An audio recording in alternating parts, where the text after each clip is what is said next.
Blah, blah, blah, blah. Might need to lower the volume. There.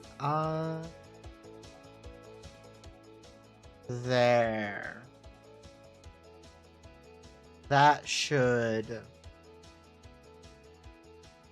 allow it to be background instead of foreground sound.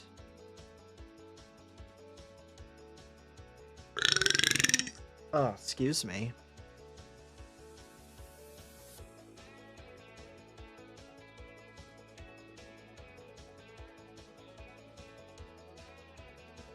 Yes, today tall. 'Cause... Oh god, I didn't realize I burped.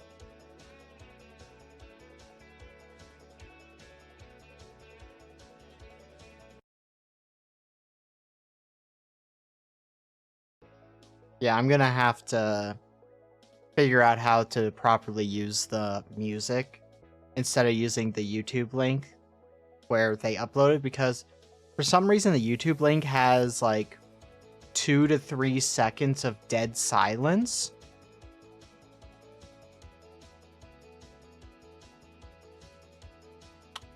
I didn't fully click that. The YouTube link is not to my own stuff, it is to the person who I commissioned for the music. I will add it into the About page. Also, I have now enabled Firebot, so commands work, Jazz. I had opened it and forgot to enable it.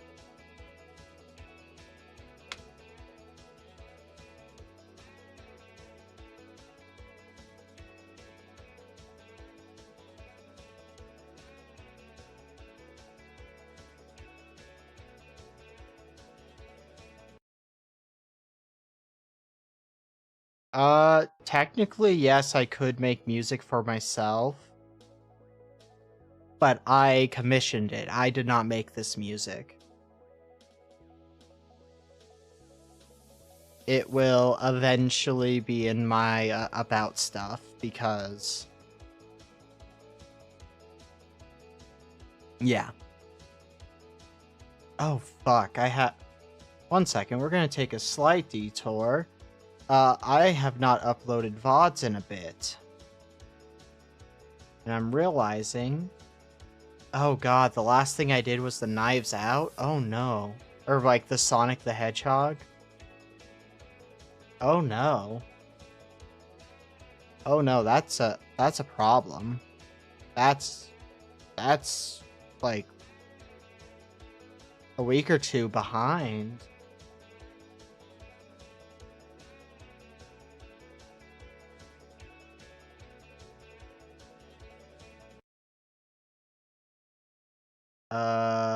Let's see.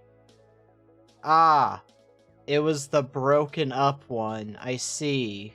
I missed all of the broken up episode of...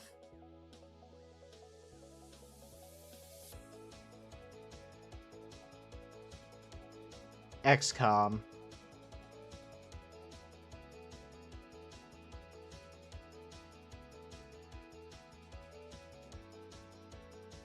Okay, we're gonna lose some stuff in the VOD channel because I'm not gonna upload all of them or download them to do uploads, so...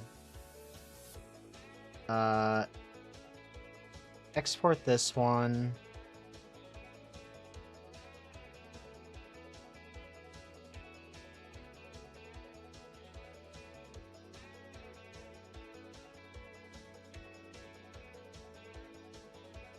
And export this one as this.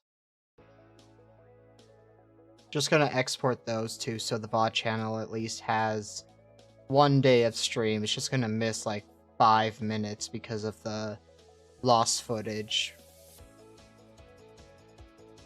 Hello, everybody. Oh no. Oh no, the headset cord is... Oh no. Am I gonna need a new headset?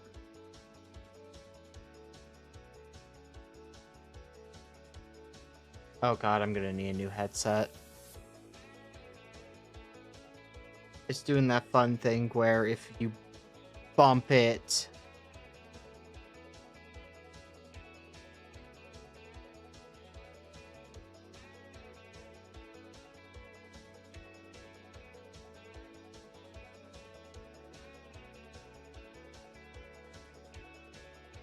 I mean, I could, but it's not really something I need to do.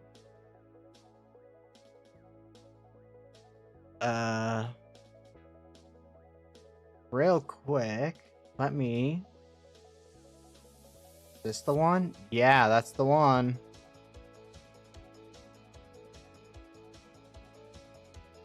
Oh god, I'm doing it wrong. I'm doing it all wrong.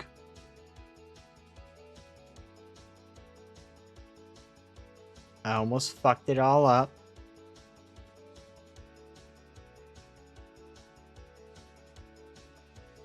Display. For people who are curious, yes. There is official music. It is unlisted, I am realizing right now. That means it was used exclusively for that thing. But it's fine. The link's only being shared in the Discord, and yeah, but it was done. It was done. And this is the only day I'm going to be using it through here. Let me just move out of the way for a second. So everyone can see down here's the link. If anybody wants to check it out today, since I haven't shared the link in the little description yet. But yes. And this art was done by myself. I will share it in the Discord at a later date.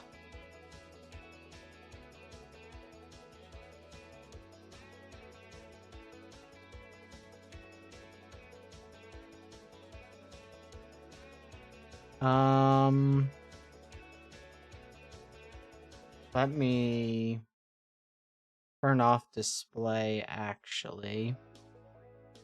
I'm realizing for the trope class, I'm gonna need to be, like, right here. And, I will take that into account when I make a official episode 1 version of Trope Class, which will be most likely Cyberpunk. I might change my mind between now and then. But yes, hello everybody. If you go into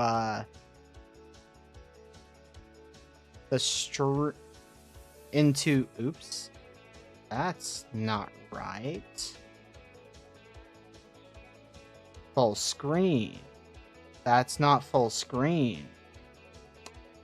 I just want to point out that is not what full screen is supposed to be. Slideshow. Yes. And I'm gonna lower this music just a tad. Probably about there, just so it's in the background. Oops. Yes, everybody, it is I, Bonnie Dusk, your presenter of Trope Class. This is the 0. whatever version of it, because the 1.0 version will be one topic per class. But today is not. Today is a handful of them. And yeah, sure, let's go with that. For people who are curious, inside of the channel redeems, there is a new one called Roll Call. You can use it at any time. I need to see if I can change some settings on it so that it will be like, so-and-so has called in or whatever. roll call, whatever I end up calling it fully, X amount of times. So it like is a way to be like, oh, this is how many times they've used that command, and it will function like attendance would in school. Because, well, Trope Class, in its very concept, is about talking and me essentially teaching. So, and I will make a new overlay entirely for the classes just so I can have things in better placement overall. But again, this is the 0.69, as Jazz has said, version of it. I mean, I don't have cookies to give out, but you are more than welcome to get cookies. But let's talk. Today is going to be very simple. It's kind of this is for teaching in general, for those who don't know. What is a trope? Put simply, a trope is a storytelling tool with agreed upon rules that help tell stories. And what about my credentials? I have been a GM for about a decade. It says over a decade. I think it might... I'm not sure if it's been a full decade yet. It might have been over a decade by now. I've lost track. But for various tabletop games, I've also written many scripts that have never seen the light of day and probably never will. I am young, but also, according to the internet, I'm a hag. According to the internet, being in your 30s means you're a hag, so I am a hag also. But let's see. Today, we're going to actually be talking about IRL people in fictional setting, elements that are there only to sell merch, fart jokes and laugh tracks, ancient bone dust. Oh god, don't let that become my nickname. That is also fair. I'm going to turn off the chat for this stream, just because nobody can fucking see the text, they only see the names popping up. And I don't have I don't know how I'm going to fix that for future streams. Yet. I'll figure it out. But, Jazz remarks that, no, that means you are a MILF, in connection to me being in my 30s.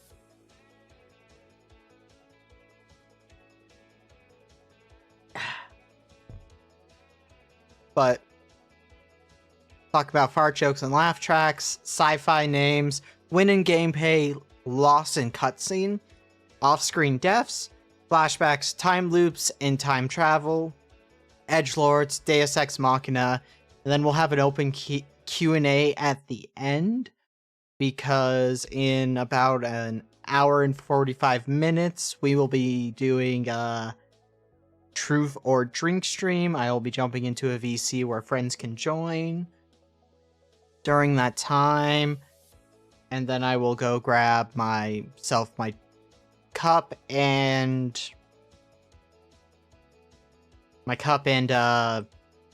whiskey, because I will be using whiskey because I drink wine to relax. I drink whiskey to get drunk. So the whole point is to get me drunk, so we will have whiskey. I do not have chips at the moment. Oh, god damn it. Clicked off. But let's talk with the IRL people in fictional settings. So my initial thoughts when I was first making this were, it really does depend on the tone, because if it's a serious piece of media, it is so much harder to work. Whereas if it's silly, it's easier to work, but you need to have more to the joke than, haha, it's Matt Damon, which is what a lot of things do. A great I'm realizing this trope class will be very short, by the way, so Q&A, expect that to be a pretty lengthy one. Because the slideshow kind of has my whole point, so I'll probably expand on things. But for an example of like IRL people in a fictional setting, we have Tenacious D in The Pick of Destiny, which is a movie. It's really funny. It's also very dirty. Just look up the cock push-up scene and you'll know what I mean. But this movie blurs the line heavily when it comes down to IRL people in fictional settings. Because you have IRL like rock stars and famous individuals playing characters. You have Jack Black being Jack Black, but it's a fictional version of Jack Black instead of the real Jack Black. And you have Meatloaf playing Jack's dad in the opening song Kickapoo. But then you have IRL Ronnie James Dio showing up in like a weird dream sequence through a poster, singing and telling Jack he needs to move to the land of Hollywood. And like, this is how you do it well, where in a joking sentence you have somebody come up, but they are not just there as the ha-ha joke Ronnie James Dio. It's ha-ha, Ronnie James Dio is singing a funny song very seriously about how Jack Black needs to move away from his small town. I mean, Meatloaf was only in Kickapoo, really. But we're going to move on to elements that are only there to sell merch. And my initial thoughts were very simple, where it depends on the quality of the show and how it's integrated. Generally, if the integration is bad, it will drag the show down. However, sometimes the overt and awful can be very fun in its own right. That's just what happens. Now, I couldn't think of many good examples of this thing, as I have called it. But I did think about an instance where a lot of people think a character is only there to sell merch, but they are not. And that is Pucciana, or Puchita, sorry. I don't know why. Pucciana is something else entirely. Oh my god, brain. Puchita from Chainsaw Man, which is the Chainsaw Devil, which for people who have at least read the first, 20 chapters of the manga, have a pretty good understanding that, oh, the Chainsaw Demon is Denji. Now. But initially the Chainsaw Demon was just Puchita. And, Puchita is this very cute character, they're like a dog chainsaw thing. But they come off to people who haven't seen the show or read the manga as a joke. Or not even as a joke, it's just there to sell merch, because the most frequent merch you will see for Chainsaw Man that isn't your standard anime figure shit is Puchita themed. But in the manga, by the way, this is spoilers for I think the first episode only of the show, so not a huge deal. But they are friends, and Denji spends one section, when they're going to bed, talking about dreams and all of this stuff with Puchita, and then Puchita later on, when they are both dead, quote unquote, dying, where Puchita fuses with Denji And the devil contract they make is that Denji needs to pursue his dream. So while the cuteness helped it sell merch early on, the emotional core of that moment is why it still sells merch, because there's the emotional core that is at the heart of Chainsaw Man. And I'm not a big Chainsaw Man fan. I understand that it's really good, and I understand why people like it, and I am glad that they really like it. It's not for me, but it also led to one of the assistants of Chainsaw Man went on to do Don, which, for people who don't know, I fucking love Don.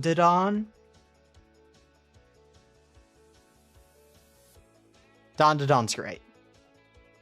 Okay, this is probably the shortest one, because there's not a whole lot that can be talked about with fart jokes and laugh tracks, because they are just a standard joke, and the way a joke works is it is purely timing and how the audience reacts. Because, like, a lot of laugh tracks fall into what is referred to as canned laughter, which is just recorded laughter that is put over a scene to be like, hey, laugh here, it's the funny joke, laugh here, it's the funny joke. Look at Big Bang Theory and tell me any of those jokes would land without a laugh track.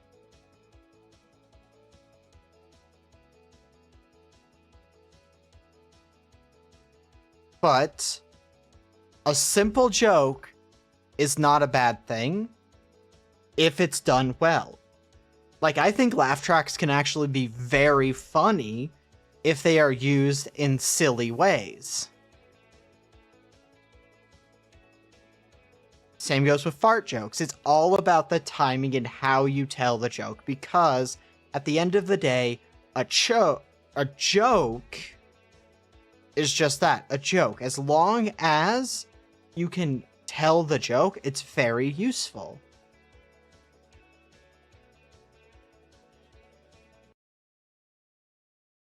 I wish I could remember. Oh, I do remember. There was Lasagna Cat. If people haven't seen that, it's a creator who would do very weird things with Garfield.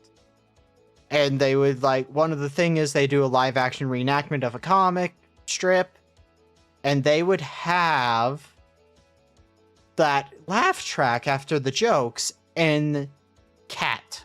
Lasagna Cat. But it's just on YouTube.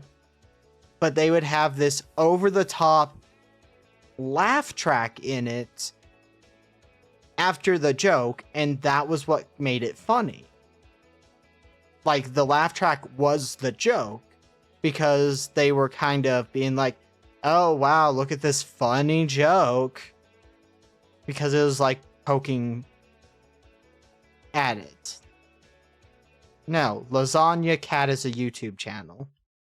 Or a YouTube series. Okay.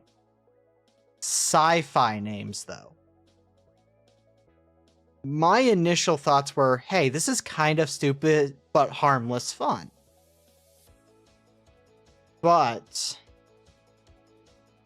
generally, sci-fi names are meant to make something sound alien. We have Talia Zora Naraya from Mass Effect. They have a silly name, but it works in the game, in the context, because during the game, you just refer to her as Tali. Or Talia. Tali. Where's Talia from? That's something else. But, and then you also have, hey, there's Garrus. It's not a human name, but it's not silly. It's simple, but alien at the same time. And that's kind of where a sci-fi name works. Because the whole point is it is supposed to ground the world and hint at, like, cultures that aren't human. which I mean can be kind of problematic depending on how it's done, because if you do this race only has this one culture, you've got a problem. If the race is like a huge culture, Mass Effect came to mind the most for me because I played Mass Effect 1 and 2 and really liked them. I never played the third one. That's just how it is. But then we have Cable from X-Men, which is... he's a man from the future who's so goddamn stupid. I don't like Cable because the Cable as a name just is like, this sounds cool. Because it's just set like 20 or so years into the future in X-Men, and it's just like, why would you name somebody Cable? Other than, hey, it just sounds cool. And they also did this with a character called Bishop, who's from the same timeline, but Bishop as a name works because Bishop comes off as a nickname. I don't remember what Cable's real name is, I think, but that's the way I know him, Cable.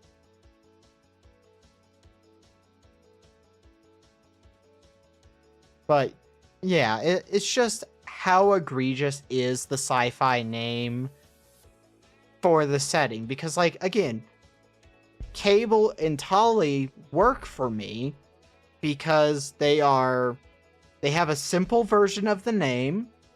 In the case of Tali, there is a more complex one, but it is based in a fictional language where Tali Zora Nar Raya, like, that is essentially Tali of this specific ship. Yeah, like, also Bishop as a last name's a thing, but there was a X-Men character known as Bishop. He was pretty cool, honestly. I love a badass black guy in comic books because we don't get a lot of that, unfortunately. Because, like, you know, comics were first made very, very long ago, so a lot of characters are just, like, unambiguously white people. And I like when we have more diversity in our comic books and the like. Like, they've kind of updated Selena Kyle so that she's kind of Hispanic or Latinx, depending on how you look at it. But she still kind of reads as white, which I kind of wish they would just lean more into it. You have Killer Croc, but Killer Croc is a giant crocodile, a villain, but they're also supposed to be black, I believe. It's been a while since I've seen, like, origins of Killer Croc. Let's see. But you have Bishop, you have Nick Fury as examples of, like, really cool black people in comic books. But then you, like, look at Marvel, and it's like, oh, we have Captain America, Miss Marvel, Spider-Man, Thor. Like, all of these characters are very white. But then you do have, like, Blade, and yeah, you know, it's a thing. See, Blade is a great example of a sci-fi name that works because that is not his real name. That is his alias he uses because if people knew his real name, they could find him.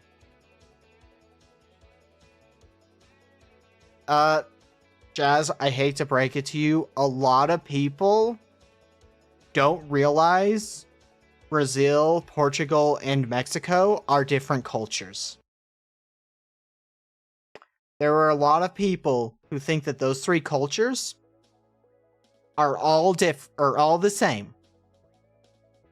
So in their mind, Brazilians are Mexican, which is wrong, but that is what they think.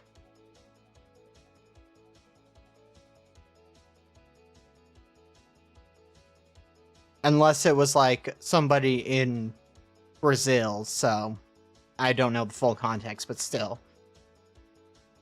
at least when you're talking to people who are in America, especially, unfortunately, they will just be like, oh, these are all the same. Same thing happens with Asian countries.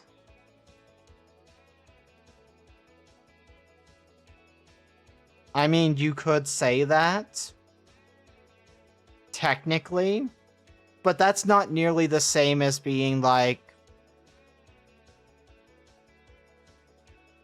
all people of this culture are the same. Like, the same thing, it would be more like referring to people who are Scottish, Irish, British, and French as just the same kind of culture. Would probably be a better example of what you're thinking about. Because a lot of people are stupid and don't realize those are different cultures. In particular, Scottish people and Irish people being compared to one another is vastly different from reality.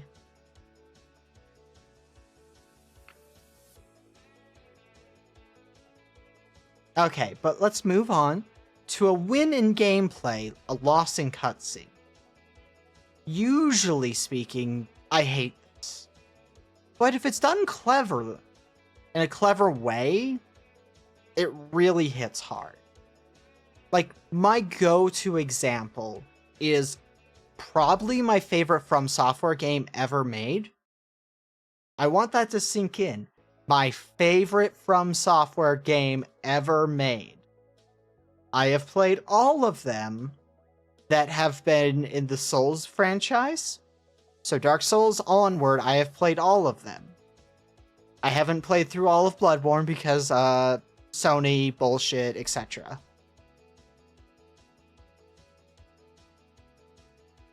But the reason I bring up Sekiro as my favorite FromSoft game is because for those who don't know, I am a big fan of fighting video games. No, because the gameplay looks like it will break me. My brain does not work that well, and as my Sonic Forces playthrough back when I first started streaming attests, I get motion sickness in video games. So the idea of having to do all the stuff I've seen in Pragmata is a hard no for me. But the Sekiro, the first boss you are scripted to lose. Like, there is no way out of it. You are going to lose it. Except, you can win the fight. Because if you beat the boss, Genichiro, before, like at the very beginning of the game, the first time you fight him, instead of later on when he becomes a boss you just have to beat to progress. But Genichiro is a piece of shit asshole, but who claims to be an honorable samurai. And the reason it works for me is, in the scene, essentially what happens is there is a distraction. I believe it's a whistle, and then, like, shurikens are flung at you from off-screen, not even by Genichiro. And your character deals with that, but while dealing with that, Genichiro swings and cuts off your arm. Because you have to lose your arm so you can get the prosthetic, because the prosthetic is the gameplay, how this all works kind of thing. And the reason I love this, even though it's like, hey, I won in the gameplay but I lost in this cutscene, is because this honorable samurai swung on an unprepared opponent, a distracted opponent. He did the cowardly option. He's like, I'm losing. This is the only way I don't lose. And he's supposed to be an honorable samurai. Which further draws into parallels between our shinobi and samurai at the core of the story and conflict. Because throughout the whole game, you are playing a shinobi, but you have you have like a literal samurai like core to you, specifically where you are like, it is my job as a samurai to make sure that my liege, the kid character, is protected, and I am to serve my liege, doing the literal samurai thing of like actual Bushido stuff. So our shinobi basically follows the entire code of Bushido outside of the whole stealth thing, because it's dishonorable to use stealth to kill somebody. But they are a shinobi who is following almost all of Bushido. Meanwhile, Genichiro, our foil, does not. Where he will cheat. He will use things that are unfair if he needs to win. Because he's a coward at heart, even if he will fight you. Which is why we get loyalty, courage, and self-discipline for our main character. But you can also look at how the tenets of Bushido are twisted for Genichiro's character. Because he's loyal to one person, so he has that part. But it's a very weird loyalty that comes off as a little more psychotic. He's not courageous at all. And self-discipline is kind of up in the air, depends on how you read him. But the reason we go back to why this works for a winning gameplay, loss in cutscene that works for me is, one, it's really hard to get the cutscene where you win. Like, first of all, beating Genichiro, one try, you have to beat him one try, is hard. Just objectively, it is hard as shit to do. But secondly, it actually early on, if you get it, is a great foreshadowing of the difference between you and your main rival, who you fight not once, but twice over the course of this game outside of the opening fight. Because he is a midway boss about midway through the game, and he is the final boss. Kind of. The final boss is a little complicated to explain, but I don't want to do that because I think you should play the game and be surprised like I was. Cause holy fuck, that final boss is wild. It's a FromSoft game, though. But we've talked about loss in cutscene, but what about off-screen deaths? Now, I feel like usually an off-screen death is a bad option. The Headless Monkey is not a recurring fight, though. That is just a monster you have to fight, Jazz.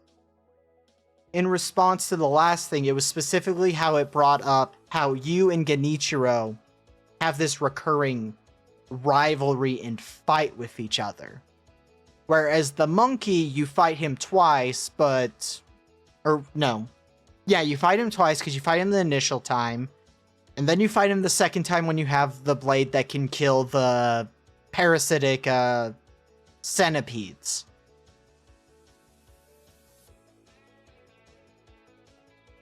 But back to off-screen deaths. We have the exception of off-screen deaths working best in mystery and horror context, because it lowers the bar of how much work you need to put in, because a mystery example works best when a death comes off as sudden, because you'll spend the early parts of the movie getting to know characters so you can see motive and the like. So if you spend the whole early bit of a movie getting to know all of these characters, and then there is a scene where you find out one of them is dead, that hits more, but also we have introduced to all of these characters, so now we're like, okay, who did it, though? And then it becomes how you explain who did it and how they get to figuring out who did it. So the off-screen death is actually usually required for those types of movies. You can have the death happen on screen in a mystery movie, at least a murder mystery movie. You can have it happen on screen as long as you don't see the killer do it. But you can also just have everybody find a dead body. Both work. Because it's usually finding the body is used to shock the characters and the viewers. But horror.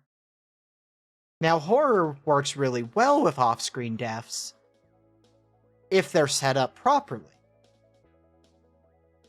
So now, let's talk about one of my favorite movies of all time.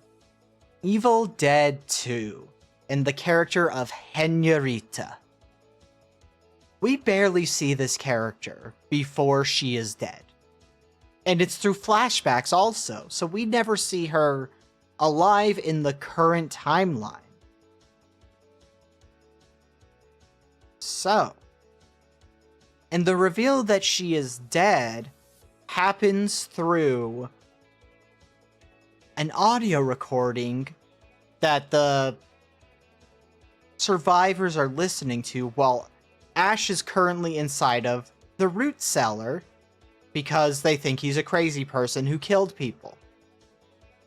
And you get the line, "I buried her in the root cellar," and it hard cuts to Henrietta bursting out of the ground to try and kill Ash. And it is one of the best jump scares in the movie. I would dare say it is the best jump scare in the whole movie. The problem with the Evil Dead game, though, Jazz, for streaming it is a Dead by Daylight-like game. And I don't like playing online multiplayer games unless I have a full people playing the game in like a Discord call. So I would like to play one, but it requires, I believe, 5 to 6 players. And also, I would rather just, at that point, I would rather just play Dead by Daylight. I don't know of any other games, Jazz, so I'm going off of what I know. But also, I imagine the games wouldn't be that great because movie tie-in game. But again, like, I would rather play Dead by Daylight over the Evil Dead game they made. Just because one is probably getting more updates and more support. Let's go on to flashbacks, though, as we mentioned previously. I feel like flashbacks are fine, but they get a lot harder because they're a lot harder to mess up versus other things we've talked about today. However, if the flashback makes everything that happened make no sense, then we have an issue. Now, we're going to talk about a movie that I like. I think it's a fun movie. But Now You See Me. This is spoilers because we're talking about a flashback and how it kind of ruins a lot of the movie. So you have been warned. Now is your time to mute off if for some reason you want to see Now You See Me blind. So, Now You See Me is a heist movie with like a magic show twist on it, where the thieves are all magicians, like IRL magicians, not like magic users, like bam, bam, bam, casting lightning bolts. I'm talking like, is this your card type of magician. Throughout the movie, Mark Ruffalo's character is this detective who is trying, I just realized I misspelled trying in my slide, oops, to catch the magicians, like the main characters. And he goes to some really wild lengths for this. Including in one scene, there is this overturned car that's on fire where one of them is Oh my god, I still have the cough. I can't wait till it goes away.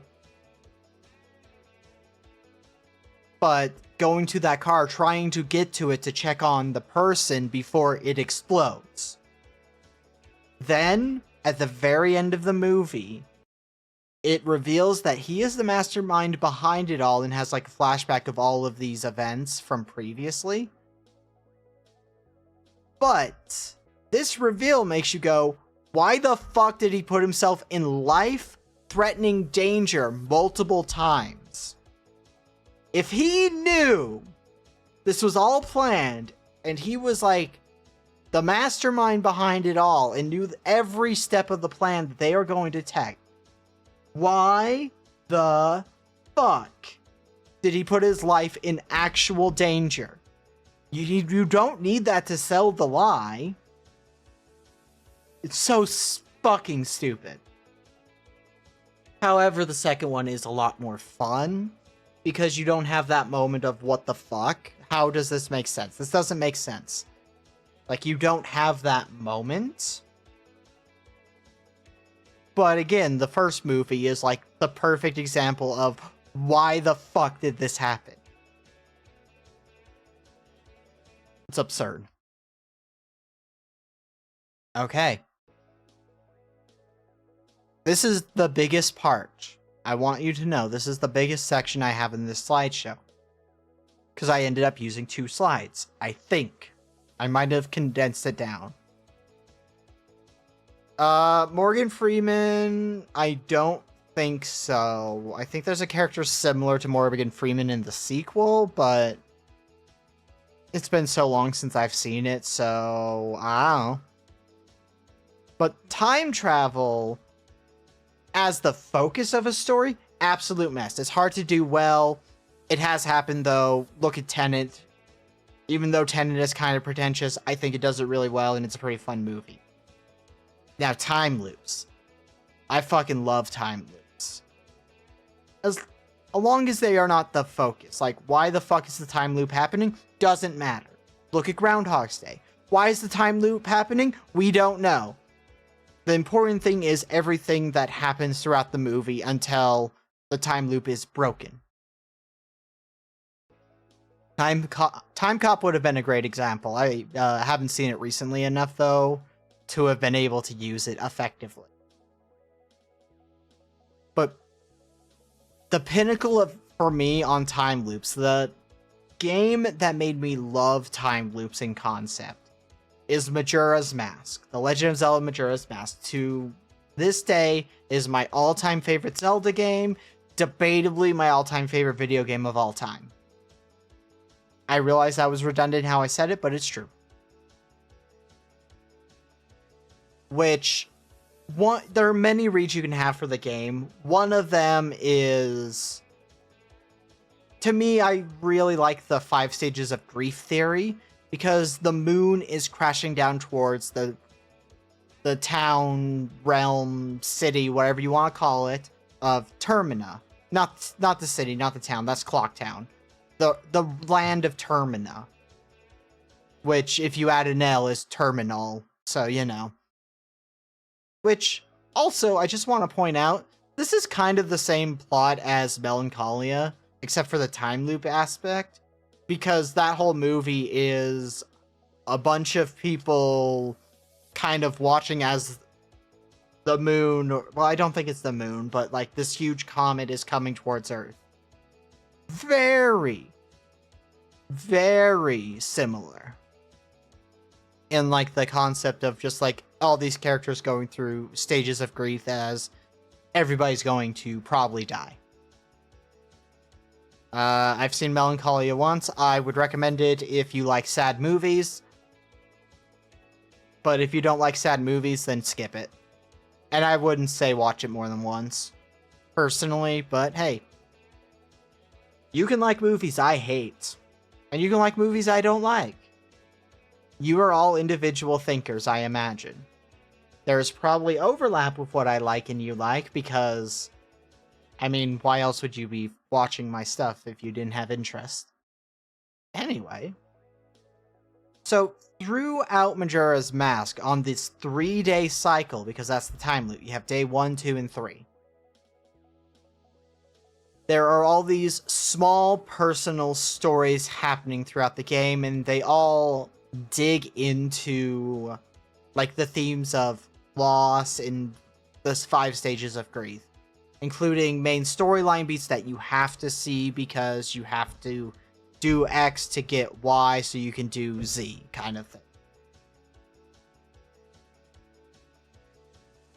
Seriously. Like, one of my favorite examples is Dimitri, I don't remember how the fuck to say his name, but the Goron mask, where you go to this place and you find him as a ghost. And he's trying to bargain to come back to life, but he's dead, so he can't. But you play the Song of Healing, you get his mask, and you, not him, you are able to do what he couldn't do while alive because he died. And that's very important. But then, let's talk about the big one. There is one quest line that really stands out in Majora's Mask for its length and its themes. And I don't really have time to fully dissect it because I'd need to replay through the game instead of kind of looking through a refresher. Because if I were to go through the game and dissect it piece by piece, we would spend 10 to 20 minutes on each like major event that happens as we played through. But you have the character of Anju and Kefe. And their story, they're not really worried about the moon. The toilet hand is literally just a single heart piece. There is nothing really to that story other than you give him paper and he's like, oh, thank you. I really had to wipe. Here, have this heart piece. That's the hand storyline. But Anju and Kefe, their main worry is Anju is looking for Kefe who has gone missing. Kefe is hiding because he was cursed by Skull Kid to look like a child. Like a 12-year-old. And as we are going through this quest that takes the full 3 days of the loop, it ends with us tracking a thief who sold this ceremonial wedding mask. Kefe is convinced this is the only way that Anju will believe that it's him. He was actually cursed while trying to get this mask back from the thief. And as you return the mask, you return to Clocktown with 6 hours left until the time loop resets. They have both agreed to accept the doom of the world while in each other's company. Like, again, while this is the most time-consuming quest, there are many others that are just as impactful. The main quest in particular. Like, we have 4 transformation masks. 3 transformation masks, a 4th one if you collect every single mask and do a whole quest line at the end. That one actually is not a part of my thoughts. Because most of the masks just have, like, secondary effects, like the rabbit hood, which makes you run really, really fucking fast. Or the Gibdo mask, which allows you to talk to the Gibdos.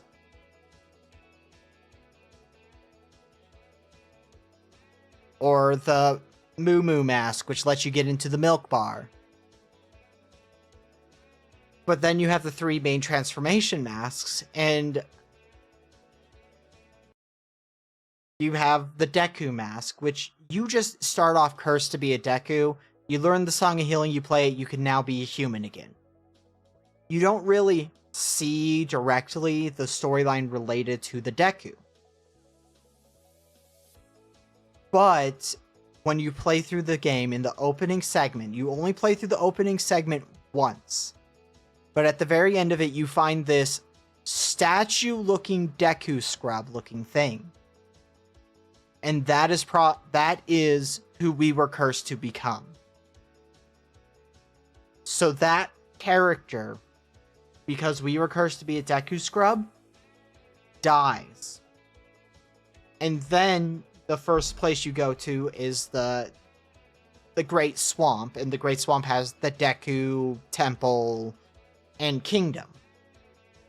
And you learn that the butler of the king had a son, but they don't know where they are, and that you remind them of it. Well, when you beat the game, one of the cutscenes is the butler in front of that statue, hunched over, like hands and knees, head low, clearly like emotionally wrecked, because that is his son. That is a subtle story. You don't see that one happen out directly. You have to context clue a lot of it in. But it is emotional, and it only works because of the time loop and the way the villain works with cursing you and starting the whole... Well, they don't do the time loop. They are summoning down the moon to crush Termina.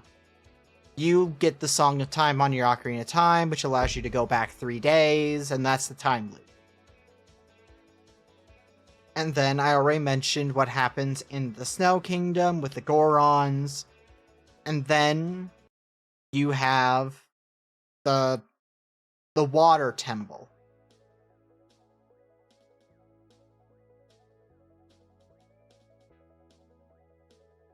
Yeah, there's a lot of theories about whoever made the Majora's Mask. But... And then the third one is the Zora, who is like this rock star guitarist who is in a band, and he's like having kids with this other Zora, and the eggs get stolen.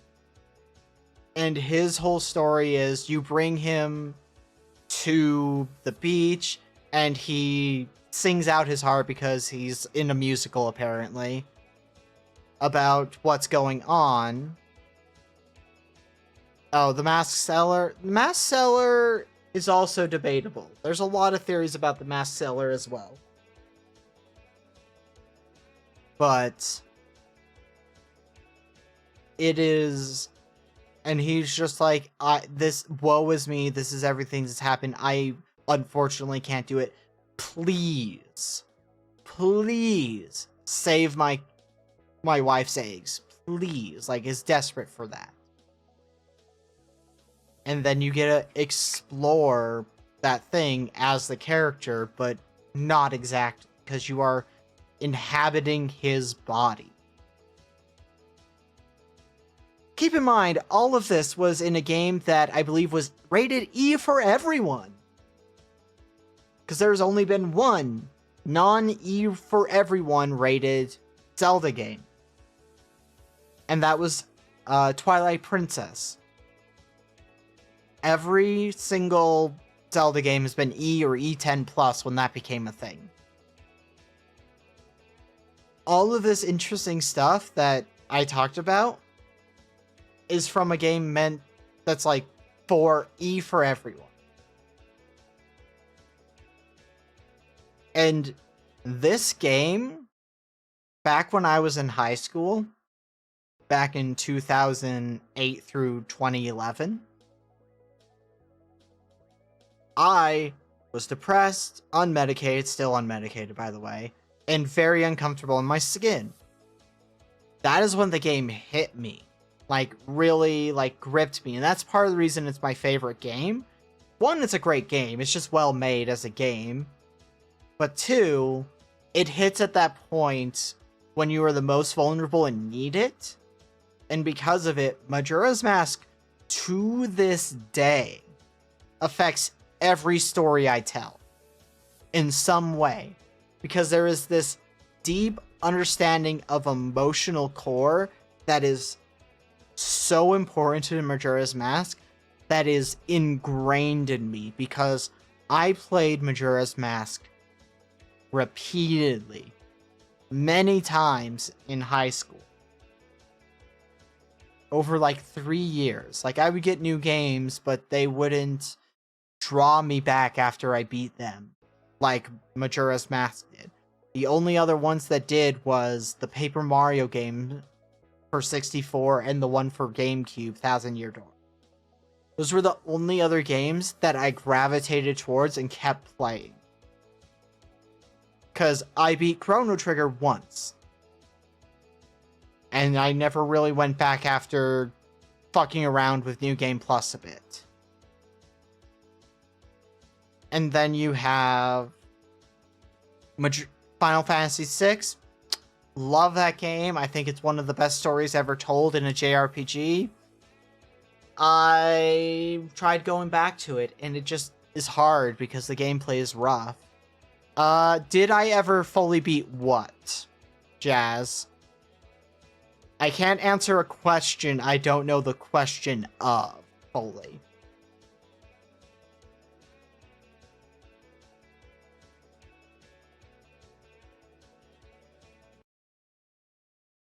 Now, Majora's Mask? Oh yeah, I fully beat Majora's Mask. I did everything in Majora's Mask. The only thing I didn't do, actually, was get all the heart pieces. Because I couldn't figure them all out, and I didn't have access to the internet like I do now. But, we're moving on to edgelords. I don't think edgelords are inherently bad. But, if the story treats them as the only right person, I hate it. The edgelord being right is stupid. And look, we had to at some point bring it up when I had such a huge list of things I was going through. Well, not a huge list, but such a list of things I was going through. Shadow the fucking Hedgehog. Look, he is an edgelord. Objectively, he is just an edgelord in every single thing he has appeared in. Because he's like, ugh, I don't even care, and has like that attitude to him. But he is not treated as the just person. In fact, in Sonic Adventure 2, he is treated as someone lashing out in anger at the loss of Maria. Where he is contrasted overtly by Sonic, who is this chipper, happy person. And we grew to love Shadow because he's cool. But also, he's not a one-note character, even though he's still a goddamn edgelord.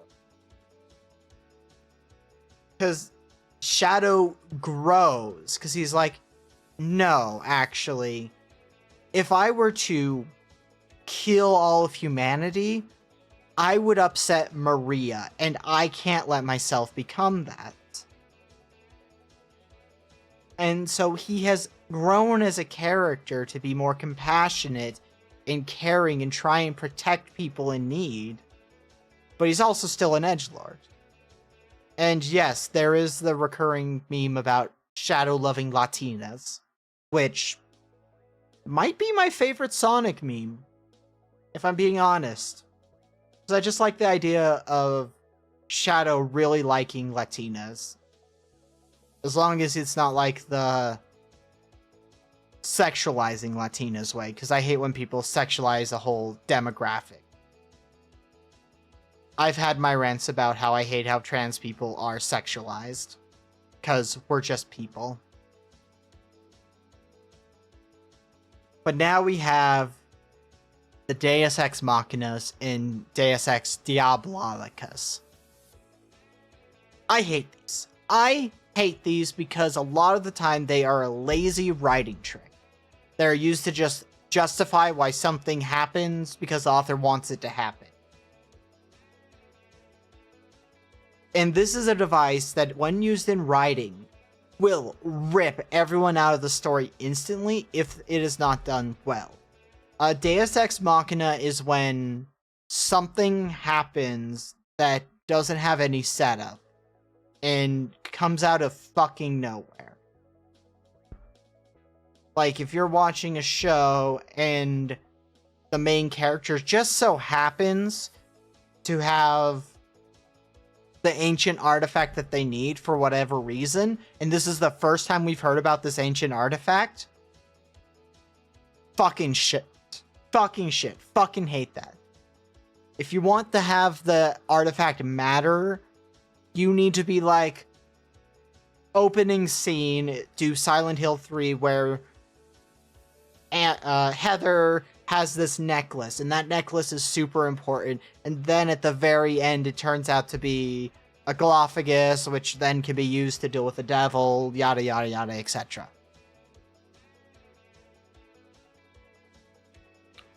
But Deus Ex Machina comes from Latin or Greek, I can't remember off the top of my head. Rome, I think it was actually Rome and stuff. No, I think it was Greek, because Greek and Egypt were about the same time, I think. I didn't look too much into that part, but it comes from God of the Machine, or God in the Machine, God from the Machine. And basically it's when, like, God would be lowered down onto stage plays using this machine, and would solve the problem of the play and answer, like, the moral quandary, yada yada yada. It's basically the voice of the author. But there's probably been a movie or a moment in a movie, book, etc. that has ripped you out of it because it came out of nowhere. 9 out of 10 times, it's probably a Deus Ex Machina. But we have to talk about Lord of the Rings and the Eagles. This is my go-to example of a Deus Ex Machina, because there are a few things that help it work. And the main one is, it is not used to solve the problem for the main characters. And that problem is getting the One Ring to Mount Doom. They have to do the trek into Mount Doom, get up to the volcano, and throw the ring in. The Eagles only show up after the main plot is resolved, and it looks like Sam and Frodo are doomed to just die despite everything they went to. That is when the Eagles swoop in to save them, not before, because it is not a way being used to solve the plot, is a way to reward the heroes, a way to save the heroes, to let them have a happier ending than just dying after this epic quest they went on.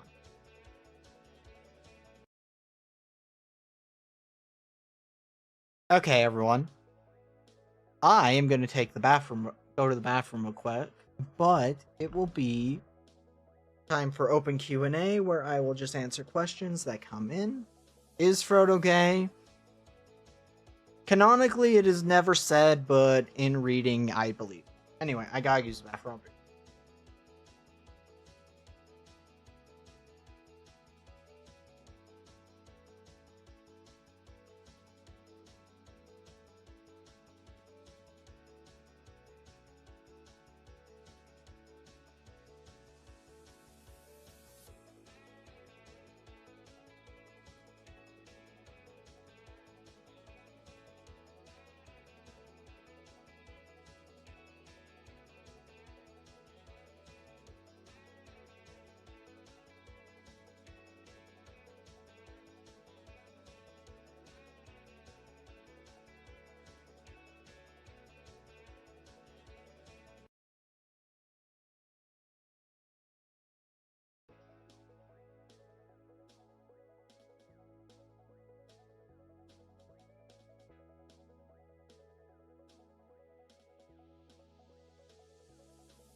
Poorly executed love interest?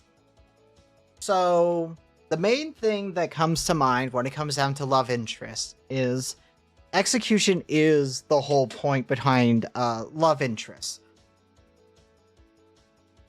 But you have scales of it where it can be more or it can be less. A good example of it not mattering too much is My Hero Academia. Like, the love interest is Ochako, but...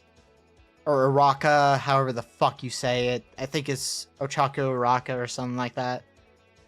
Where she's the love interest, but it's not really a love story, so it's just kind of there's a thing. But then you have Dandadan, where love interest really works. I'm not talking about poorly ones, but love interest in general. Like, focusing in on a very specific version of a thing is so much worse to talk about because it gives me less to actually dig into. Because it's better to talk about what works and why it works than it is to talk about why something's bad and doesn't work. But Dandadan really works because it is half shoujo, half shonen, where the main love interest is Momo and Okaru. And it's just really good. Read Dandadan. Oh my god, please read Dandadan. Or at least watch the anime. I haven't read in a bit because I started reading One Piece. I so look forward to getting back into Dandadan, though, because I'm going to have so much to read when I get back to it. A thought of this main theme being used in the climax.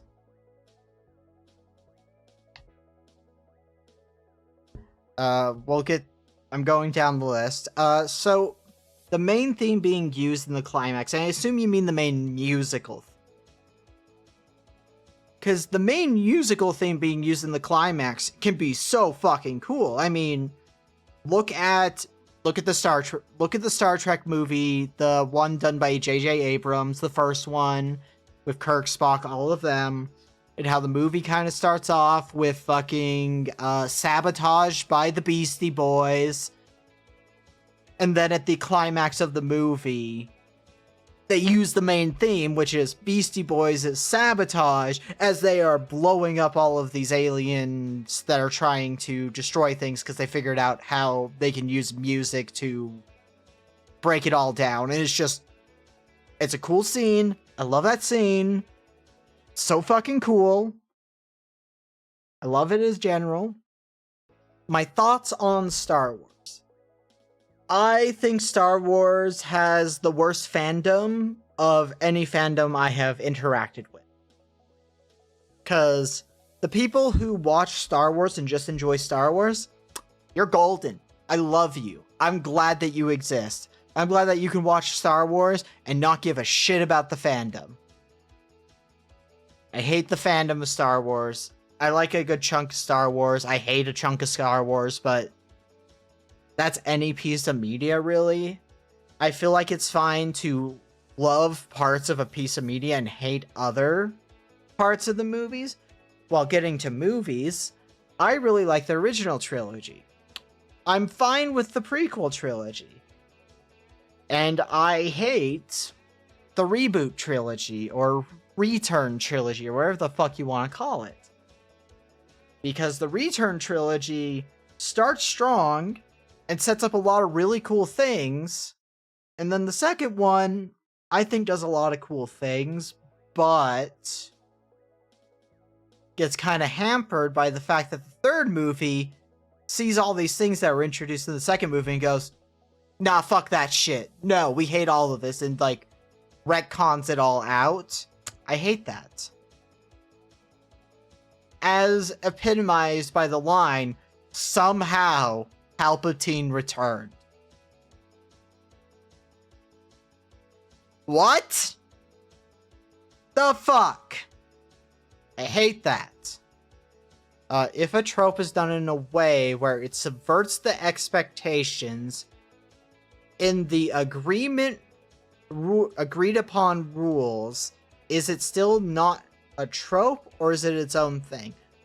So there's this thing where you can subvert a trope, and they are still considered a part of the trope. Like, oh, what's a great example of subverting a trope?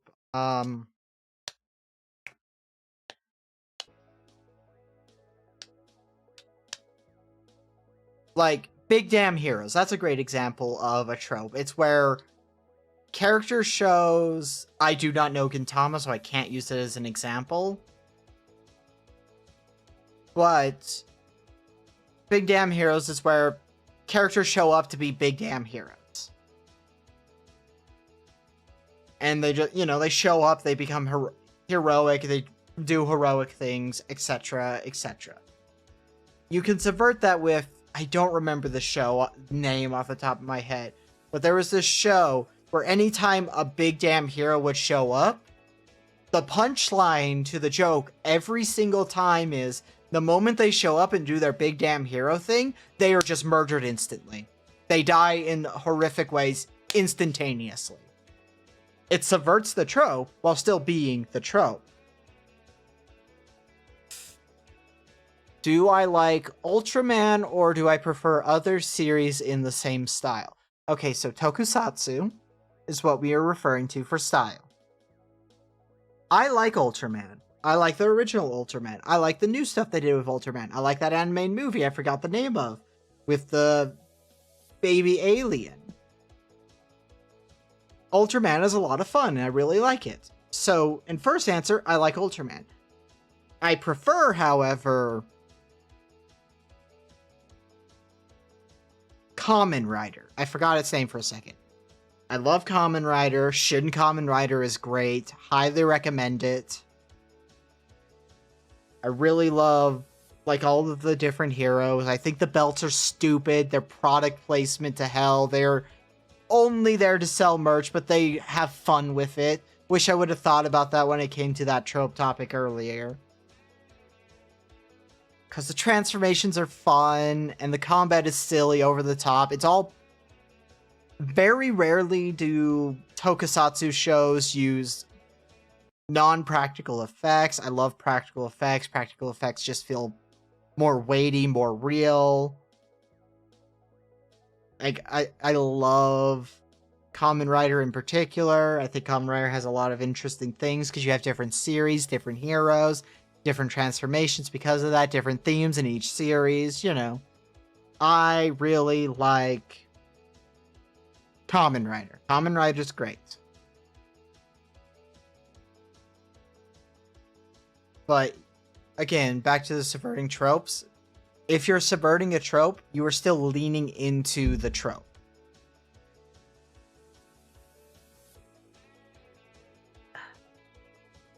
That is true. Whenever they do use CGI, they go to 11. They don't care how over-the-top stupid it is. When a long-running series gradually shifts in tone over time. That's not really a trope, that's more of a trend. But I don't think it is a bad thing in concept if it's gradual to shift your tone. One of my favorite shows growing up, and I one day will probably do a whole ass video series on it because I have thoughts, is Codename Kids Next Door. Where the show starts off as like your stereotypical Cartoon Network show where it's funny and kind of made for kids, but they keep going, they keep moving on with the show, and as it goes, it gets more serious, more... not really gritty, but more serious, and starts tackling more themes in more direct ways instead of like subtly throughout episodes, basically ending with the final movie being like, hey, fascism's bad. not even as a joke, the final movie, Codename Zero or whatever it was, or Number Zero, I don't remember exactly what they called the movie.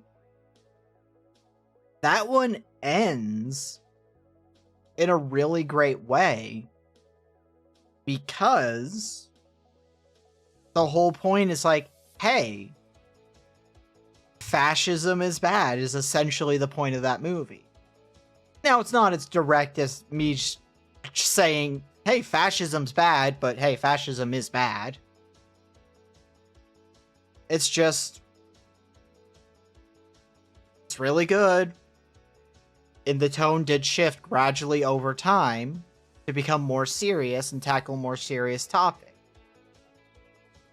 Like, you know, first few like one of the first episodes is the kids next door accidentally fuck up a roller rink, and then their treehouse is turned into a roller rink because they fucked up the roller rink that screwed up the teenagers' hangout spot. And then later on in the series, you have characters like, I forget his name, but he used to be like the big hero of the KND, but then he became a teenager, so he's going to kicked out, so he defected to the teenagers' side, and it's a very sad story that we get to see. And then, yeah, it's just really good. Should the joke character always be broken inside? No. No, they should not always be broken inside, because the joke character should be fun. The joke character doesn't always need to have, like, this deep pain that they are covering up with their humor. Sometimes they just are a joke character for fun. Like, The Flash is a great example of, like, the joke character, because while he is a little sad and has some broken aspects to him, he is genuinely just like a happy character who just happens to be human. I don't think the broken character or the joke character needs to have, like, their heart broken. Fast and Furious is a great example for that last topic, actually. How they started off more grounded and now they're action movies. Like, full-on superhero action movies. Minus superpowers. Barely minus superpowers. What differentiates an archetype from a trope? Is it the fact that the tropes are more exclusive to fictional works, or is it because archetypes transcend media and fiction? Archetypes are actually tropes. To explain it simply, tropes are any type of storytelling device. Archetypes are a specific type of trope. Trope as a umbrella term encompasses a lot of things, because trope could refer to the five-man band and all of the members of the five-man band, which are archetypes. But a trope can also refer to storytelling devices like dystopian fiction. Like, that's a genre. And that's considered a trope, though, because it is a storytelling tool. So anything that is a storytelling device, whether it be character, setting, or theme, is a trope. It's just that trope is like a oeuvre term versus an archetype, which is specifically to a character, which is like a subset of trope.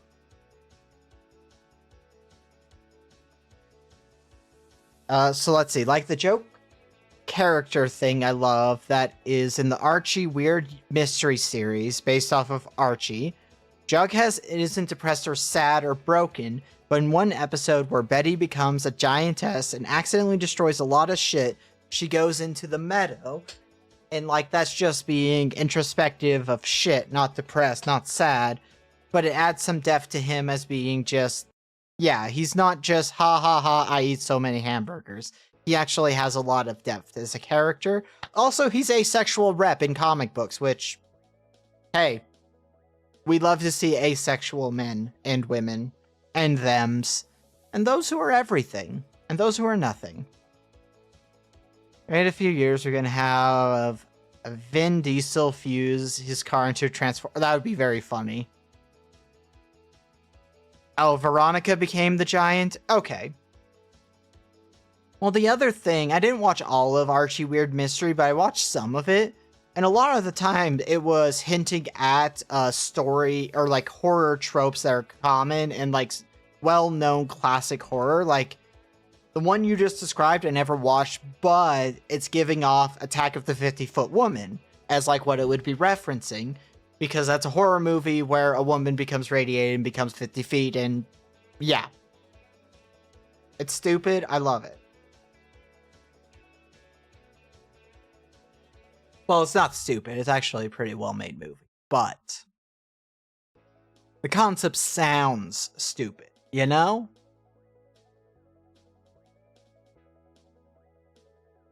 I do agree. Fast and the Furious going full Megazord would be very fun. Honestly, I wouldn't be surprised if they did that. Do I think that Rogue or Vanilla is a better MILF?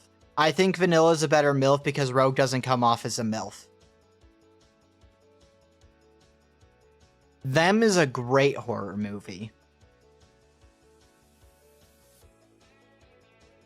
There are a lot of really good... And here's the thing I want to say. A B horror movie doesn't mean it is bad.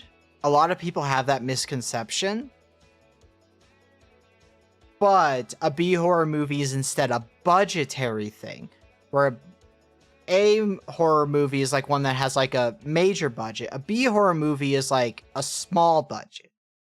That's the only thing that the B horror movie really refers to, is that it's a lower budget.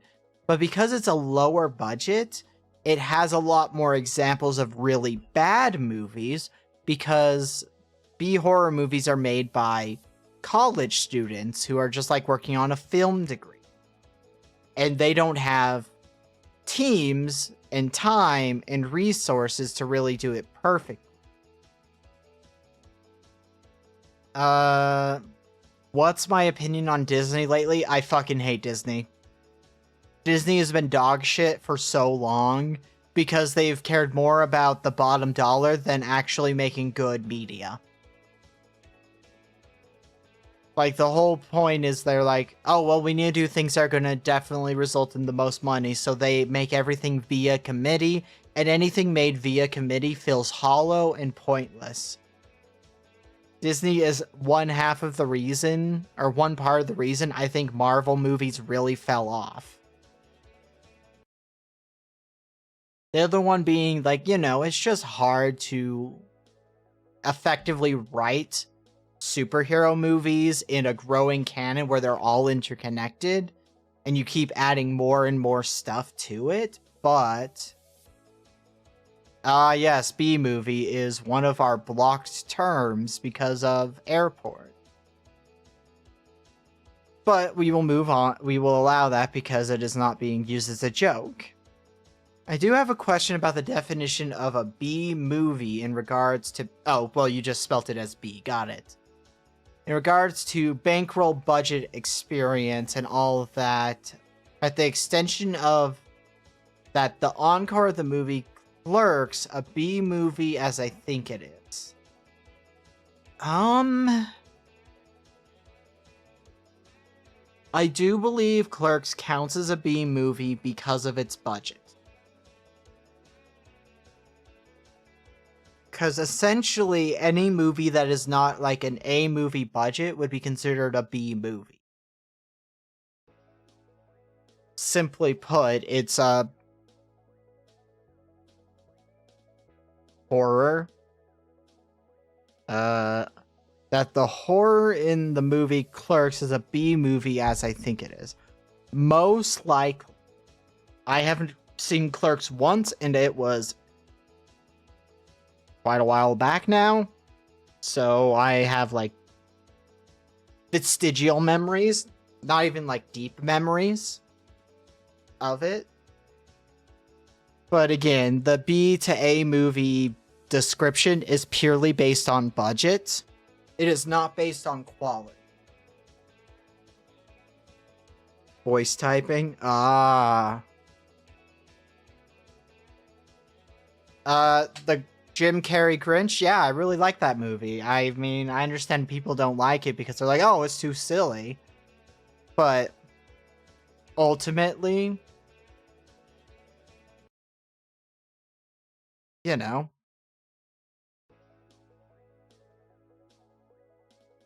I've had fun with the movie. That's all I need if I'm watching a movie. If I have fun with the movie, I think it's a good movie.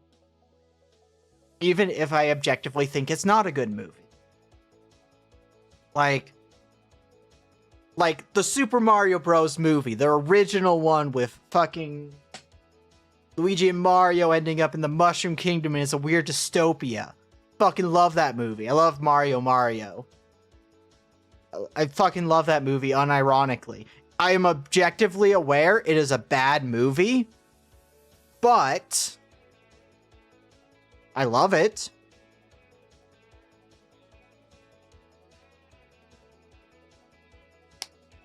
Should I cosplay a MILF version of Ash Williams? I don't know. That one's up to chat on the argument. Yeah. Like, an example of a movie I don't think is good, but I'm aware is a good movie. The Witch. Or The Vitch, because it's a VVITCH. I hate that movie, personally. I'm aware it's a good movie, and I admit it's a good movie. I hate that movie. And the reason I hate that movie is I just don't like the way the horror and the such happen. Witch. As in, ha ha ha ha ha, casting spells and making potions, that kind of witch. But they spelled it VVITCH. No, I'm not cosplaying as like other VTubers. That's weird. Especially VTubers I know. I just think it would be weird.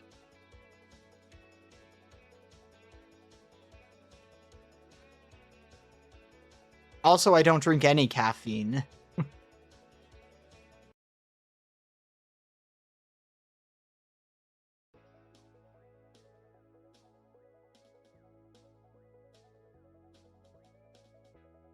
Also, I am such a small thing. IRL. Like, there's no way.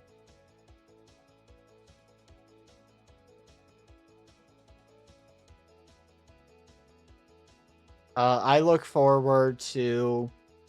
I'm hoping that I get a payday where I can soon, but I have new model art that I drew that's gonna turn out better than this one did.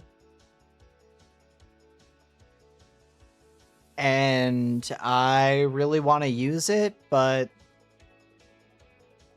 costs money, and I'm hoping I'm able to get it rigged. I mean, my ideal would be for Lily to open up comms and get her to rig it, because she did really damn good job with the Monofrey chibi model. And she would actually talk with me and make sure I was doing things right instead of just being like, okay, here's the model art. Okay, I'll rig it. How do I feel about writers using fake brands that are obviously parodies? My opinion is it works just fine. I don't have any strong opinions because using products and like naming them has like some legal issues and you have to go through all this red tape. Whereas if I, instead of putting Coke, put Doke, like, you get what I'm saying, and I don't have to go through all this legal stuff.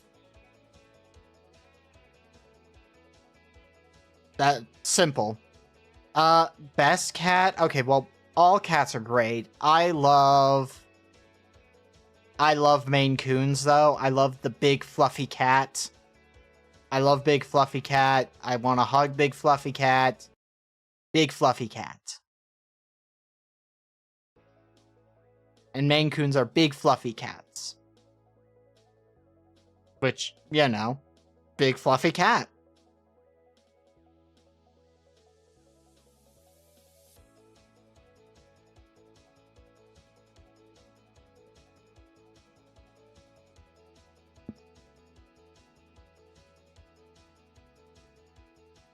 There's so many great cats, but I'm a Maine Coon girly. I love them. They're so big and fluffy. They also live in the same environments that I'm most comfortable in, which is freezing, cold areas.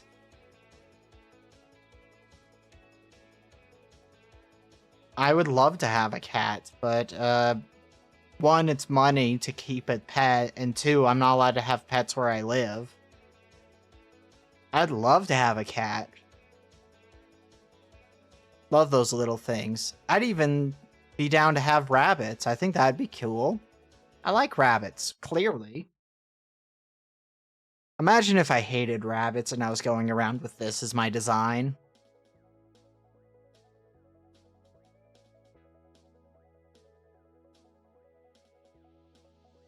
And I mean, I would definitely have the... I'd have one of those auto feeders for the cat. As long as they don't break it. Water, etc. If a cat was like, hey, I want you to watch me eat, I'd be like, okay, baby. If I were a vehicle, or a transformer, what would I scan as a vehicle? I think I'd go motorcycle. I think I would go motorcycle. Simply put, I think the motorcycle would be the right option. It's small, it's versatile, and get into smaller areas. So it'd be more useful, and also just motorcycles are kind of cool. Also, it'd be funny to see a motorcycle driving down the highway with no driver.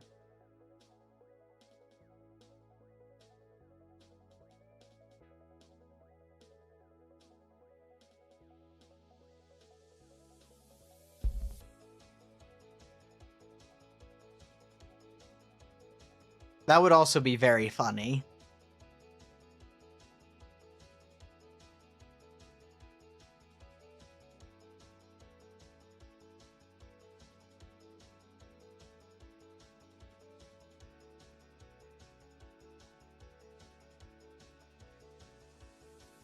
Oh my god.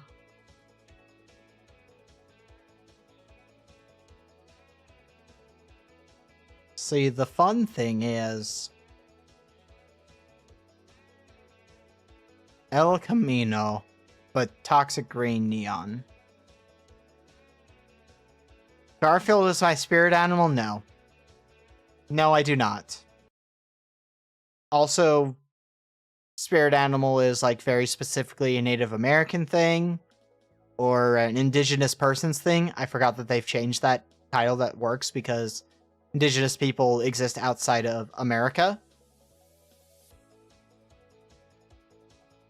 So, I don't really talk about it or think about having a spirit animal because it's a racial thing that is a part of a culture I am not a part of.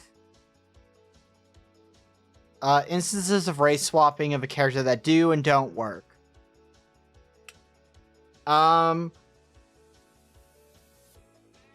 There was a comic, I just forgot what it is.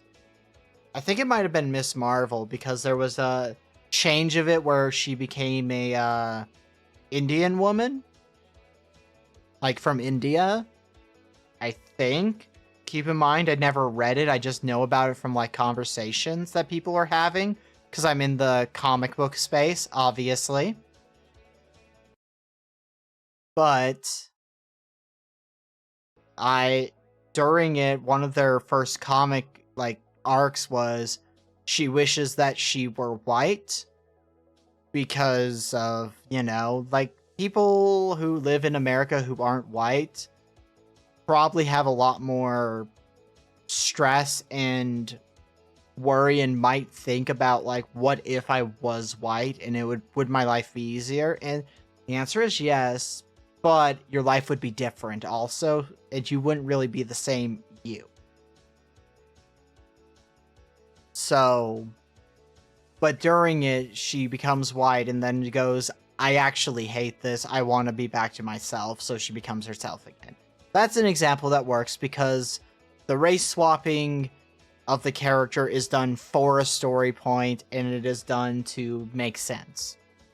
There's also alternative versions where they swap the race of famous superheroes for like one-offs, such as Red Sun, where Batman becomes Russian, Superman becomes Soviet something. I forget the specific. Like, you know, that one works. There's also versions where Superman actually is Hispanic and grew up in Mexico or a small town in New Mexico. I can't remember the specifics. Like, race swapping, if it's done in a way that isn't purely Spawn doing it, where the main human version of Spawn is a black man, and then he becomes a white man for a reason, and I don't remember it. But I remember being like, this is bad. Why the fuck did they do this? I think it was because it was clumsy. My dream car is one that has a button so I can turn it on so it can start heating up from my house instead of having to go turn the ignition to get it to start. And at that point, just suffer in the cold for like the time it takes for the car to heat up.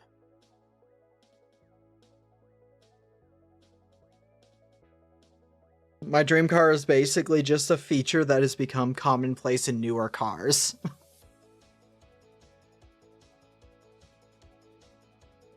I know. I'm such a boring person in that regard. Also, yeah, if I could get a car that didn't need to be refilled, that would be the dream car, honestly. Not having to pay for gas would be so nice.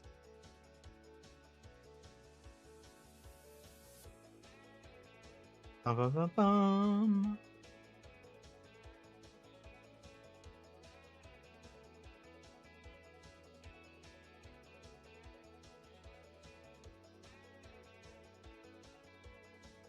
Da-da.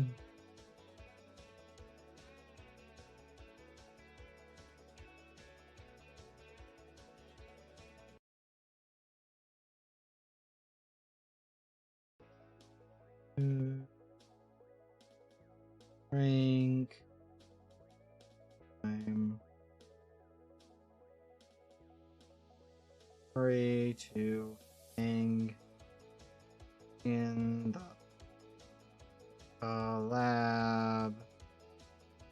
PC. I'll join.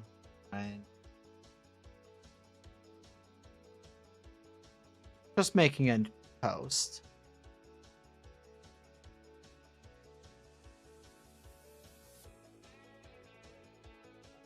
As a Latina born and raised inside the U.S. who has broken bread and shared drink with many peeps across 37 years of life, believe the concept of I do not see race can be detriment then something.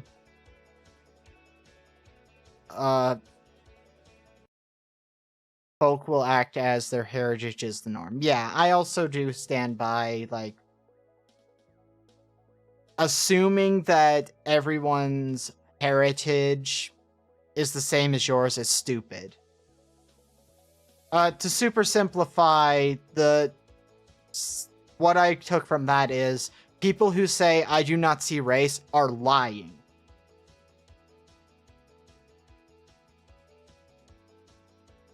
Because even if you say that, you do. Look, I see race, and I think seeing people of different races is cool. I think it's really cool, especially when you get to talk to them and learn about, like, their culture. Like, growing up, I've mentioned this a few times, one of my friends, for the longest time, was mixed race, where his mother was Japanese and his father was Hispanic. And I love that friend because anytime there was like a big cookout barbecue thing that they would do, that was some of the best food I have ever tasted. And food is objectively the purest distillation of a culture. Because a lot of the reasons that food becomes what it is in different cultures and regions of the world is because of what food they have in abundance and what spices they have and all of that to make things. So, like, you know, Mexican food, you get tacos and all of this stuff.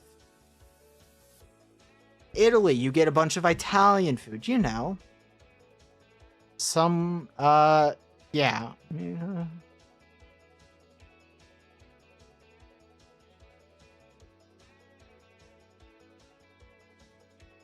Yeah. Okay, so the answer to do white people have culture? Yes, but it's based on region of the world instead of race, which honestly even when you take race into it, it's more on the region of the world you are from that is your culture. It's just that you also have a heritage culture that is different. Like Hispanic culture in America is different than Hispanic culture in, say, Mexico. But there is the heritage of people who are Hispanic where their heritage is from Mexico, and they will adapt chunks of that to their current heritage that is kind of making it a melting pot, which is what you get with New York. Like, that's the whole point about, like, New York, and, like, it's, like, the greatest city in the world. And it's because it's a melting pot where all of these different races and cultures melt together and, like, share their culture and just integrate themselves with each other, where it's the whole point of culture is you're supposed to share it with other people, and they're supposed to share their culture with you, because that is how you improve as a person, and it's how you learn things. It's how humans as a species have thrived for so long. It's because we share culture, we share knowledge, and we share kinship, not through looking the same, but from coming together to explain why we look different, and that matters, but not in a bad way. Yeah, exactly. It's a way to gain means of perspective and knowledge of the world. Culture is very important, and, like, you can joke and say Americans don't have culture or white people don't have culture, but we do. It's just that our culture is so vastly different because it's a huge melting pot in true concept, because, like, the first settlers, and you had, because, like, the first ever culture that white people kind of had was from England, and wherever else they come from in Europe, mixing with the Native Americans, or, sorry, the indigenous people. But unfortunately also colonization, because they came from Britain, and, well, Britain is the master of the colonization, which is the taking of culture and molding it to be your own, which is a problem.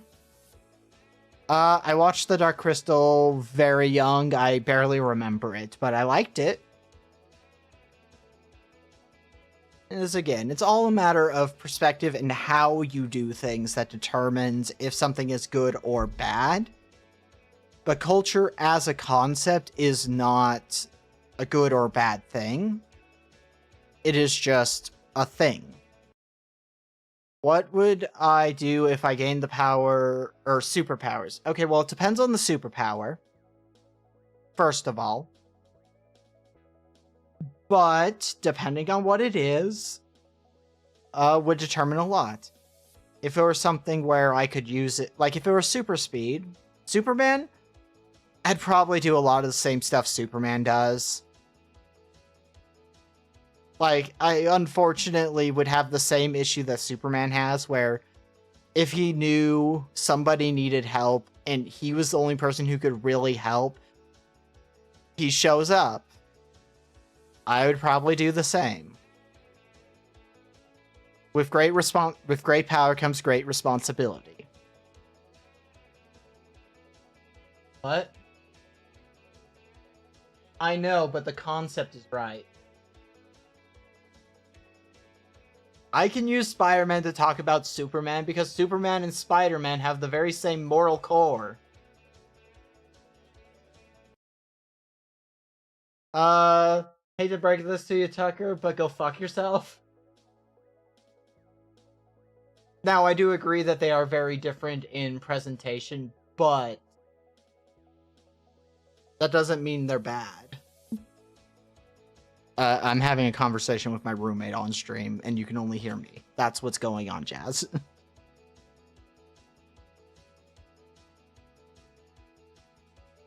When does social commentary in fiction feel well implemented versus forced in cringe?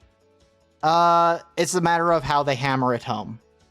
It's a matter of if they're like, here's the point, here's the point, here's the point, here's the point, here's the point very overtly. Because doing something overly, like, severely overtly is dumb. Whereas if you do it as, like, a thing that you just have to kind of pick up, it works great. Animal House. No, Farm... Oh, no, what... Oh, God, what's it called? The one book/movie that is... would be...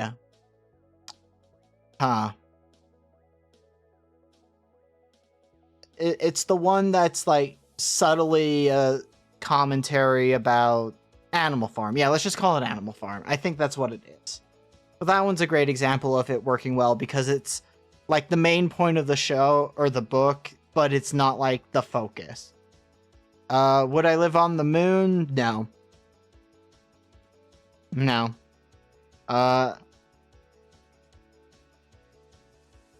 I like the idea of shapeshifting. Shapeshifting would be fun. I wouldn't have to be on HRT, for example.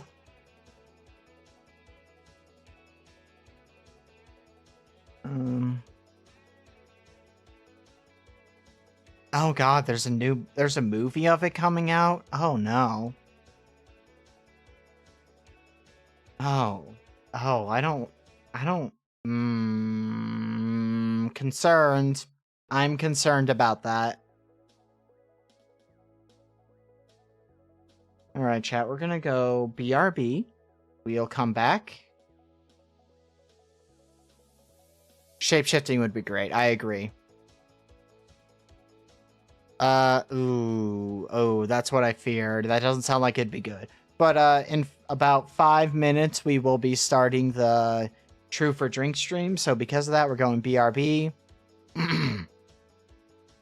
And, that way I can use the bathroom, etc. Make sure I have water. All that fun stuff. Yeah, we'll be right back.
I can't hear shit with the music playing when I have other people in call.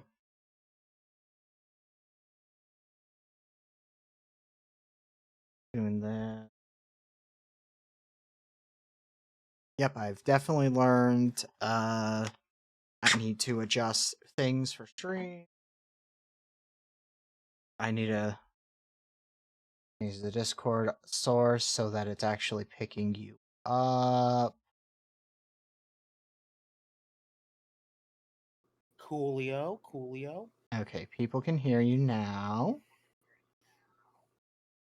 Hi everyone, it is I, Simpsons creator Matt Groening. No, I'm just kidding. It's Caffeinet. I don't know how to pronounce that man's last name. Oh.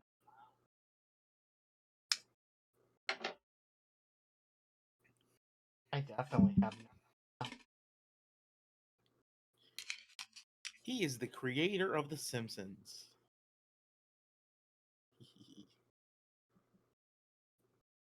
Yeah, I definitely need a new headset because mine has a short somewhere in the corner. Son of a bitch. Grr. I hate when that shit happens. Like, dude, why is life a chore? Also, like, I literally don't move it or use it outside of my bedroom.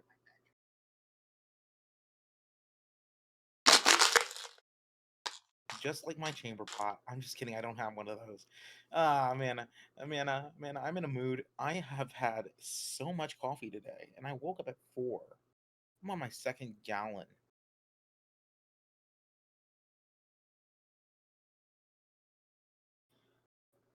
That's not healthy. I know. I've been a slave to my addiction since I was very young. I am in the chains of caffeine, my dark mistress, the obsidian succubus with her siren song of manic glee. Yes. Mm. Oh, I should have put Trope Class and True for Drink in the title. Too late. I'm not changing the title. It's already there. Yep. Changing the title midstream is kind of pointless. I can do it when I do the VOD upload. True and valid. If I remember. If.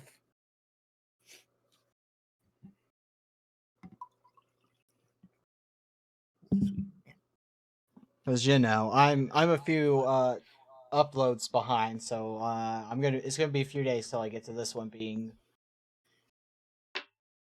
VOD uploaded. Same, bestie.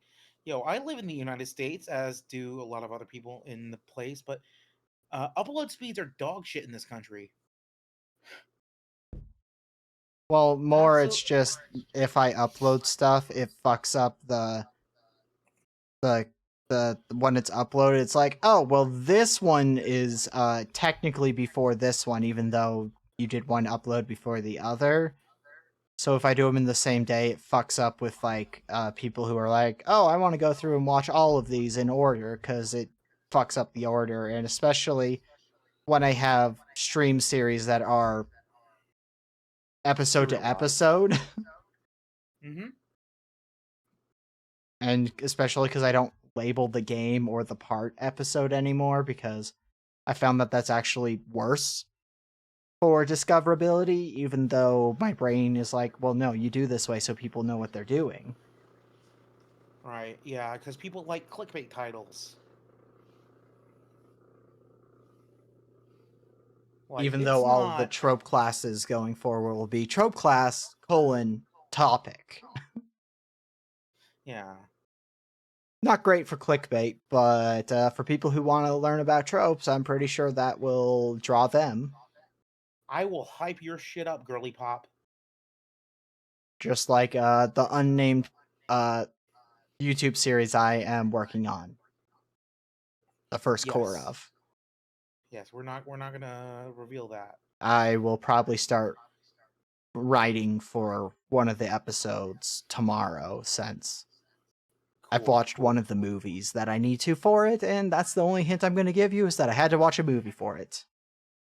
Nice. But yes, this is true for drink. Oh shit, I forgot my drink. Okay, I'll be right back. I need to go grab my whiskey. Beverage. Chat, I am here to entertain you with my gremlin shenanigantics. Shenanigantics, what's that, you ask? It's a combination, conjugation, sublimation of the words antics and shenanigans.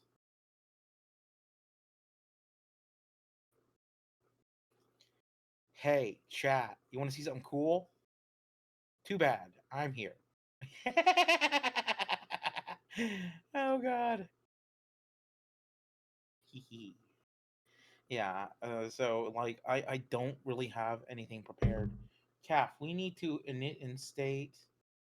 Your drink coaster. I would love that actually. That would be And hilarious. okay, I'm back.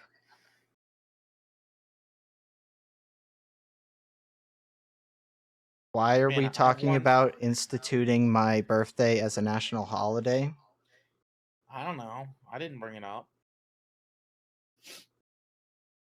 I'm not. I never asked you when your birthday is, and I'm kind of sad about that. Well, it's already Usually, passed. fuck. Okay.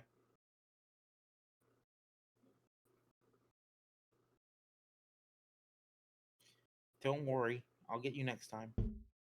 Happy belated birthday, Mana. We love you. Yes.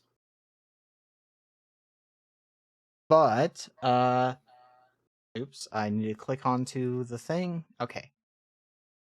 I am blocking a lot of this text. So the rules and some notes. We can only skip, well, I can only skip a question if I take a drink. I will be drinking a finger of whiskey each time. For those who don't know how that is, you hold a whiskey glass and one whiskey is, or one finger is literally your finger, so you fill it up to like the point where your finger rests. Simple enough, I know. Friends who join in, they can drink what they want. It doesn't have to be alcoholic. They can also choose just not to drink and lie. I can't see them. I can't hold them accountable anyway. I'm gonna drink coffee. I have a caramel macchiato, cold brew style. Yeah, baby. And my whiskey was chilled in the freezer, so it is fucking cold, by the way. Cold, just like my icy obsidian heart. For those who care, it is a rye whiskey that's the pre-prohibition style by Jim Beam. Ooh. So not Spicy. like a super expensive whiskey, but not a cheap whiskey, you know? Fair enough. Because also, like, I'm not like a die-hard fan of whiskey, so why would I spend a lot of money on whiskey? Yo, my adage is don't go bottom shelf unless you're a boozer. Don't go top shelf unless you're a poser. Yeah. I mean, I drink barefoot wine when I get wine, so I'm not like high-end. I think the most expensive one I ever bought was like $20. It was a brandy barrel aged Pinot Noir from Cooper and Thief out in Cali. I mean, getting it every now and then just to try it is fine, but if you're like, I only buy the high-end stuff, I don't give a shit. Yeah, I mean, like in times of plenty, you can spend your money on whatever you want. You earned it. It's not mine. I'm not your mom. Another thing is, some of y'all didn't know what Truth or Dare style questions are, so questions were cut for not being TOS friendly because obvious. Being about specific people because that's a dangerous precedent to set. For being would you rather style questions because those are not true for drink. Because if you're like, would you rather shit yourself and die or piss yourself and die? There's no true for drink there. That's just would you rather one bad thing or the other.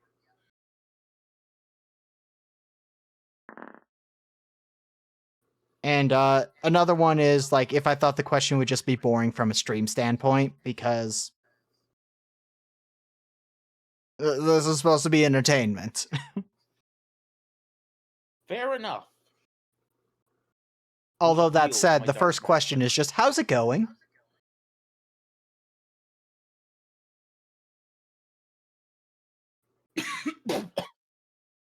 Did I kill you with that one? No, sometimes I just inhale. My meds make me salivate a lot, and sometimes I just inhale my own spit and drown and die like a bitch. But yeah, it's going well. Other than that, it's pretty nice. I'm just like spastic fantastic as usual. I mean, things are going well. I still have a god awful cough that I hate.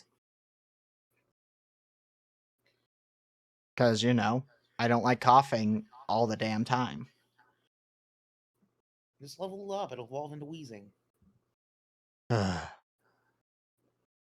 also means that my voice is probably a little deeper than usual because. Ugh. I mean, it's kind of sultry right now a little bit. Question 2. Which superpower would you choose? Shapeshifting, easy. I like the idea of shapeshifting, but that's not the one I would choose to have for the rest of my life. I would love to have an ability I call Avatar Legion. Basically, I could create not copies of myself physically, but amalgamations of humanity that I can make look like anything or anyone I want in any way, any descriptor, and they have all my memories, all my ideals, all my thoughts, all my values, but they have free will, and I can just copy them. And we can hang out and chill and play board games and stuff. Or I can make one look like a evil, corrupt, like leadership type role person, and usurp their position, and just like imposter thing, yeah. But for the betterment of the world. Among Dude, imagine if Us. like I just sent an avatar to replace Kim Jong Un and made world peace happen over time. Hmm. Blah. Question Avatar Legion. 3. Have you ever had a pet? Would you want one if money wasn't a concern? I've had quite a few pets growing up because I was originally from Texas and we like our animals. When I was very little, my granddad had a huge, like, ranch type style property with dogs that just ran free, came and eat, went back outside. If it was raining, they'd go in the garage and chill in their little dog beds. It was cool. But my favorite pet was a dog we had, a Siberian Husky named Shire. And you know what? I don't want the responsibility. I barely keep myself alive, so I wouldn't have another pet in my life unless something changed. I mean, we answered the question already if I would want a pet, and the answer was yes, because uh, I like cats, and I think that would be nice to have. But I did have pets a while back when I was living with someone else, a friend of mine at the time. Two cats. I don't remember what initial names they got. They eventually became known as Cain and Abel, Mm. and they were little orange cats. So orange cat stereotypes were real.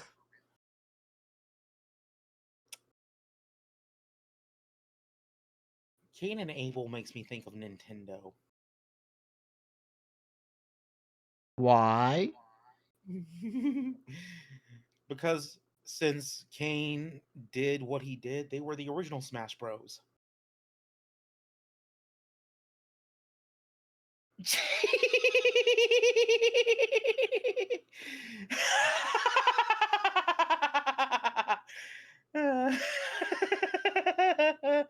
Oh my god. Those of you who didn't read the book, um, Cain was jealous of Abel, so he beat him over the head with a rock. Yes. Abel died. Not good. Question 4. Do you use tobacco products? No. Not at all. As you can see, I did leave some of them that weren't really like super entertaining, but I was like, this is short. I'll move on with it. I smoke other things, like brisket. Oh, it just makes my brain immediately just made the jump to that Athel song that he did, which is "Smoking Venus Tonight." A whole booth pack of it. Yeah, I love this. that's All where my right, A brain went. game. I'm funnier on your stream than I am on my stream. Jesus flippin' crust. I don't know how to respond to that. Anyway, question 5. If you were on death row for any reason and were to choose your final meal, what would you request?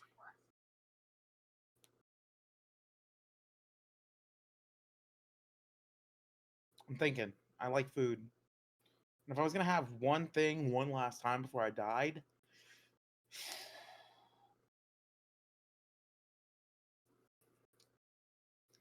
a California style 8-pound burrito with fucking carne asada, grilled shrimp, caramelized onions, mole de oaxaquino, some seasoned French fries, sliced Fresno chilies, melty queso, shredded Oaxaca cheese, um, um, um, either cilantro rice or Mexican red rice.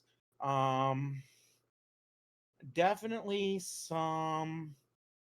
Uh, hmm just like a big fucking 8-pound burrito with all the Cali style fixins, some chipotle salsa, some refried black beans, and some guacamole. I think that's about it. My brain right now is saying that I would this is a kind of specific but also not super specific. I'd want a triple cheeseburger with the meat cooked inside of bacon grease. No bacon on the burger. I just want it cooked in the bacon grease for reasons.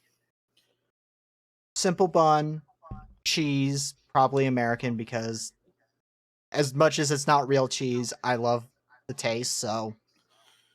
And then I'd want really nice french fries, like really crispy french fries, but not too crispy, you know. Like they have the crunch, but they aren't like the only crunch. And I'd want probably the thing that is the most Utah thing, which is where I was born and raised for a long period, is spicy fry sauce, which I'm not sure if people know what fry sauce is because I think that was a Utah thing.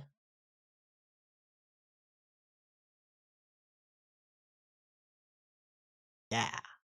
I'm not sure what fry sauce is either. Yeah, I imagine most people don't because I've only ever seen it in Utah, so. I'm not sure if it's just like a only Utah thing or if it's just like where I am now, it's not a thing kind of thing, but yeah. No, I wouldn't blow up Utah if I had Superman powers. Maybe the Mormon church, but that's a different story.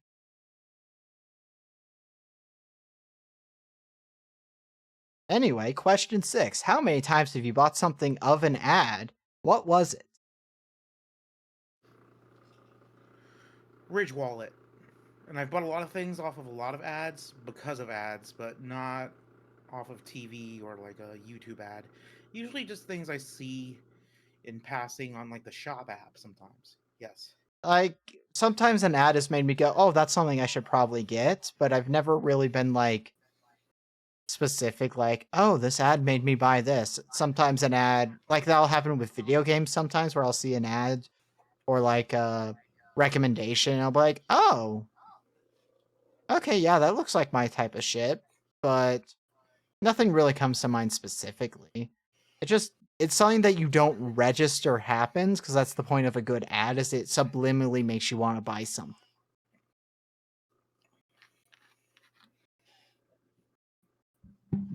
So probably more than I realize. What is your favorite national or regional style of cooking? New York pizza. Yoshoku Western Japanese cuisine. As much as I love food that is not American, there are moments where I am very specifically American, and that is with burgers and pizza. Because it's not Italian pizza, because that's very different from American pizza. But New York pizza, hell yeah. I need to go to I'm New gonna be York at some point and actually get pizza there, though, instead of just inspired by it, though. Yeah, the thing about New York pizza is that there's tiny, like, safe to eat, little extra protein crustaceans in the tap water. That goes in the dough. The shells with their chitin and their various aromatics and stuff affect the flavor of the pizza in a way that's beneficial. The only downside is people who practice Judaism, kosher, or halal, uh, according to their faith, if they practice, can't really drink the water in New York out of the tap. Wow, that sucks. I don't drink water out of the tap because it tastes bad where I live. Actually, we got some pretty good water sources here. Um, so it's not bad out of the tap. But even then, with all the stuff in there that you can't detect by taste, it's still better to get purified or a purifier or bottled water. Either way, I think. Yeah, I one of these days I should really just bite the bullet and buy a water distiller, but that shit's money that I'm like, or I could do these other things frequently. I mean, a Brita pitcher does the trick, I think. It's good for like making really good espresso. But anyway, our next question is, what is your most severe irrational fear?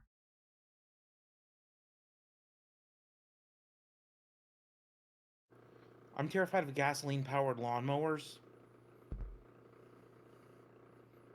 push mowers specifically. I'm afraid one day I'll just be walking through the neighborhood. There will be a gas-powered push lawnmower. Someone will be mowing their lawn. They'll hit a rock. It'll jam the blade. It'll overheat. It'll explode, and either the blade will fly through the air and cut off my head, or blood gore my skull, or just bore into my flesh, or someone will die, or something will catch fire, and I will have like worse PTSD, or be dead, or injured. Uh, Irrational fear? Giant spiders in video games. Mm. For some reason, giant spiders in video games freak me out. Real life spiders, not a fan, but I can see a real life spider and be like, oh, okay. Whereas if Yes. I am playing something like Skyrim and I come across the giant spiders, because I use mods to get rid of them, I'm like, no, no, no, no, no, fuck this. It's irrational because it's in a video game, so it's not real.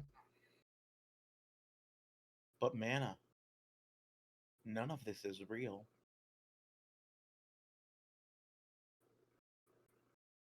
Moving on. Moving on. What made you the angriest in your life?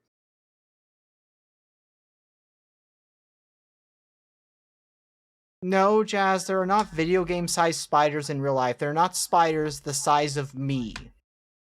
There are big spiders that are terrifying, but they are not giant spiders that are the size of a small dog. Or like, I'm well, gonna there drink are on this there one. are ones of a small dog, but not the size of like a bear. Yeah, I'm drinking on this one.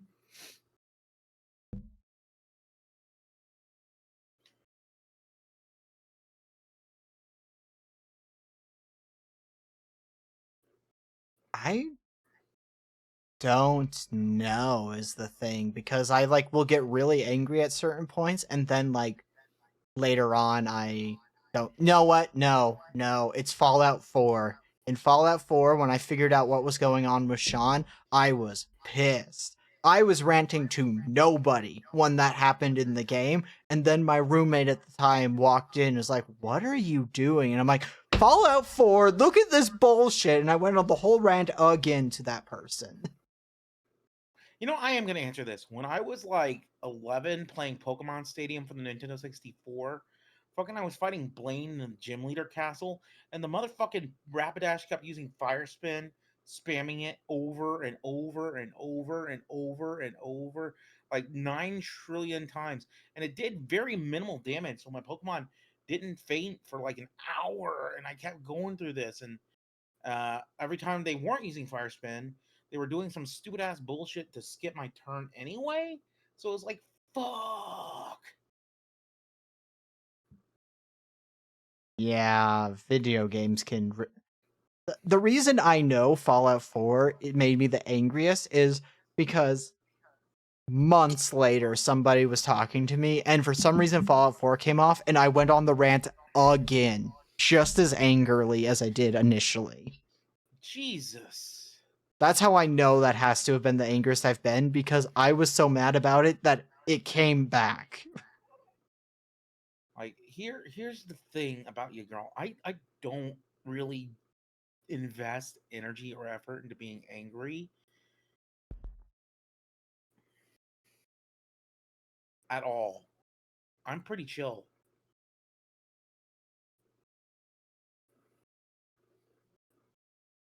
I get mad about stupid things. I rarely get mad about real life things because a lot of the things that make me mad about real life, it's like this anger is doing nothing. I'm going to channel into something useful. But if I get mad at a video game or a movie, different thing. I will go on rants forever.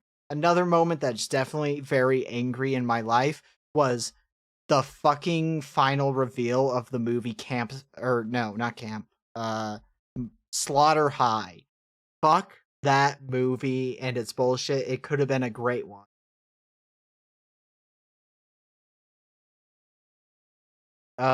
Should we make me play Crash Bandicoot 4? Well, the answer is if it's a Sony exclusive, the answer will be no entirely because that would require me to have a PlayStation.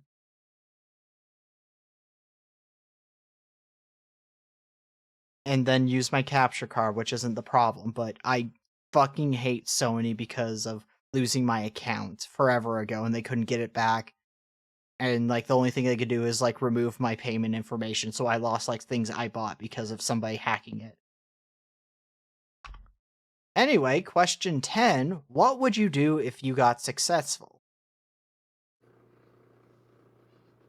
I would make it rain a fucking tsunami of lucrative wealth upon all my girly pops and dude homies. Like I God's mean, wrath upon the fucking Tower of Babel. Yo, even if we don't speak the same words, cash money is the universal language. Biatch. Kind of deal. Yes. the answer is very simple for me.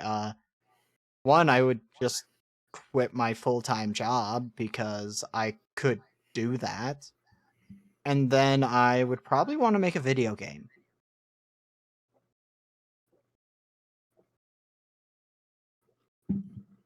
I've had like two very specific video games I've wanted to build for a while, but I A don't have the time and energy to do that, and B I have so many other things I do. Mm.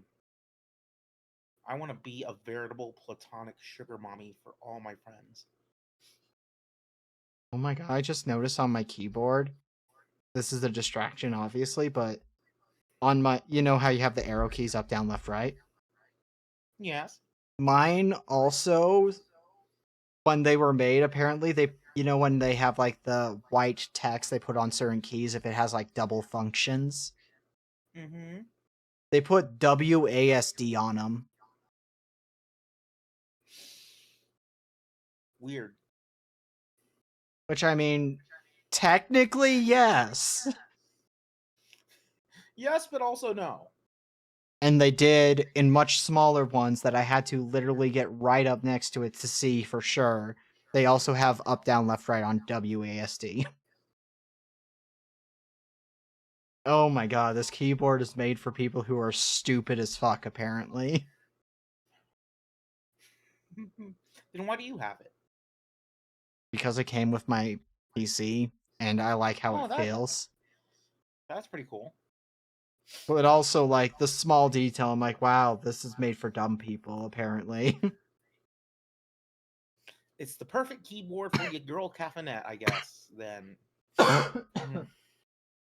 Worst public bathroom story you have. Oh no. Oh no. I Oh also no. staggered these questions so they would get more and more unhinged as we went. Okay, so one time I was at this public bathroom and I really had to go. Everything was closed because it was early in the morning and I was walking to my job at the fucking drugstore. And I had to go into a gas station bathroom, get the key, There was no toilet paper. I had tummy upset. There was like roaches everywhere, and the toilet was not only not flushed but also clogged, and there was duty on the toilet seat. Yeah, that sucks. Mine was I've always had done long hair, and before I would like realize I was trans, the worst experience I ever felt was just finishing up, using the bathroom, washing my hands, and some dude walks in and then like does a double take, walks back out to check the sign. It's like, dude, there are urinals right fucking there. They don't have those in the woman's bathroom, you fucking moron. Like, genuinely, the easiest way to know if you're in the right bathroom or not is, do you see urinals?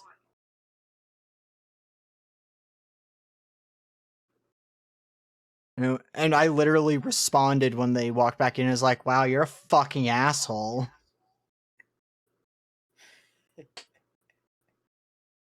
You know, because it's like, they do a double take, and then they go out, and then come back in, and it's like, dude, there are urinals right there. You had to have done this because you're an asshole.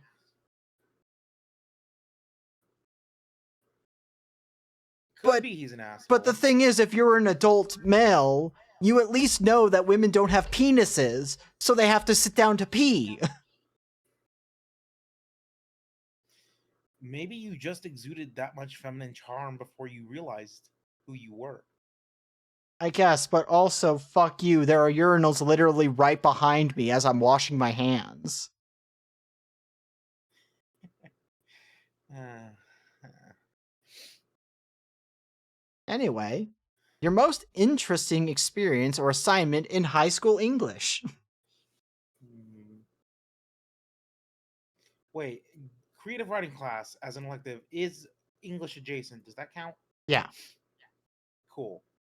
So, in creative writing, in creative writing two, the whole assignment for the entire semester was just to create some kind of a magnum opus kind of deal, like a whole project across the whole semester that you just spend time in class working on. And that was fun, liberating, kind of overwhelming at times. But at the end, I had created a novella about feng shui practitioners in the underworld who can alter causality and cause an effect of just universal chaos by rearranging furniture certain uncanny ways in a non-Euclidean fashion. Now, I'm gonna assume the best with Jazz's comment that this was a joke and not a serious question, but it made me laugh and I have to share it because it's definitely related to the last question. Then how girls scratch their balls?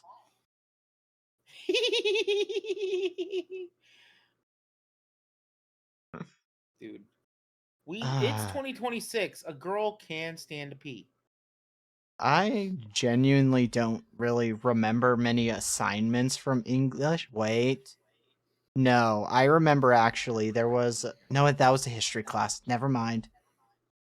Uh but I guess experience I could say is like I remember one day like we were doing like they brought out all the fucking stupid cabinet with all the shit laptops and you were like working on the laptops on the shit Wi-Fi of the school for like a paper and two kids were like being annoying as fuck. They would not shut up and the teacher was trying to subtly be like, hey, people are trying to work, everyone, please make sure you're being quiet. And then they're just like, yeah, man, why are you not being quiet? Man, you should be quiet. And I just remember I hit a point and I was like, how about the both of you shut up so that those of us who are actually trying to do our job, our work, can do our work. That's the most that's the most interesting experience I remember because that was like the one time where I lived one of the Reddit stories where it's like, and everyone clapped. Reddit isn't real. Nothing on Reddit is real. I'm kidding. It's hyperbole, but My stance on Reddit is anytime anything really poignant or deep happens, some Redditor chud just made it up to be flowery and pat themselves on the back for something they would do in their mind, but never actually had the opportunity nor actually would ever do. That's Yeah, my there's a opinion. good chunk of it that you're just like, yeah, there's no way this happened. Like, there's a certain point you're like, believable, believable, and unbelievable. Yep. So anyway, our next question is, what's your most overplayed song?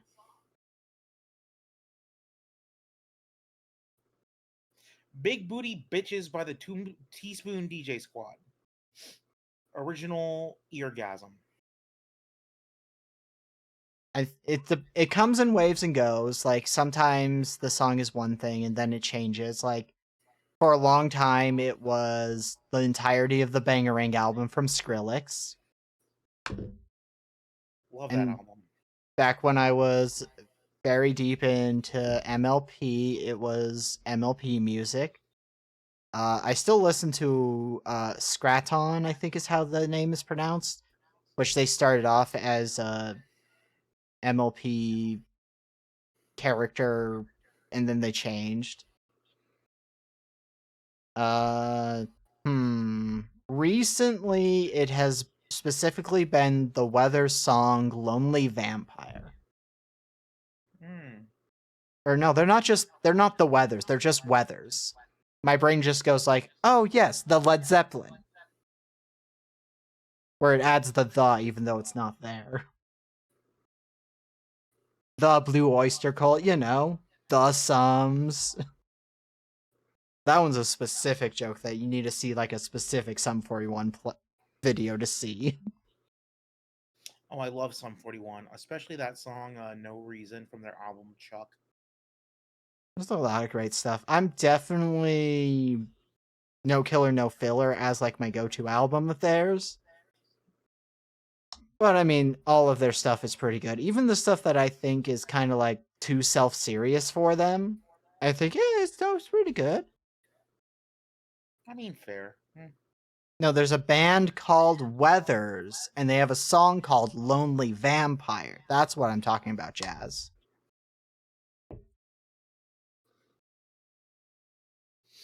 The Weathers have like worked their way into being like one of the three bands I listened to the most recently, alongside Screeching Weasel and Muse. I think one of the most listened to artists I listen to now, especially just scrolling through YouTube music, is who's that one that releases a new track like every other day or like two times a day? I don't know. Fucking, I'm gonna look it up real quick. Like, bear with me. It's like, fuck. Okay, I have a playlist right here where the very last song at the bottom is one of theirs. Oh fuck, what is it? What is it? I am so sorry, man. I'm just Not Moose, unfinished. Muse. MUZ Unfinished. or MUSE.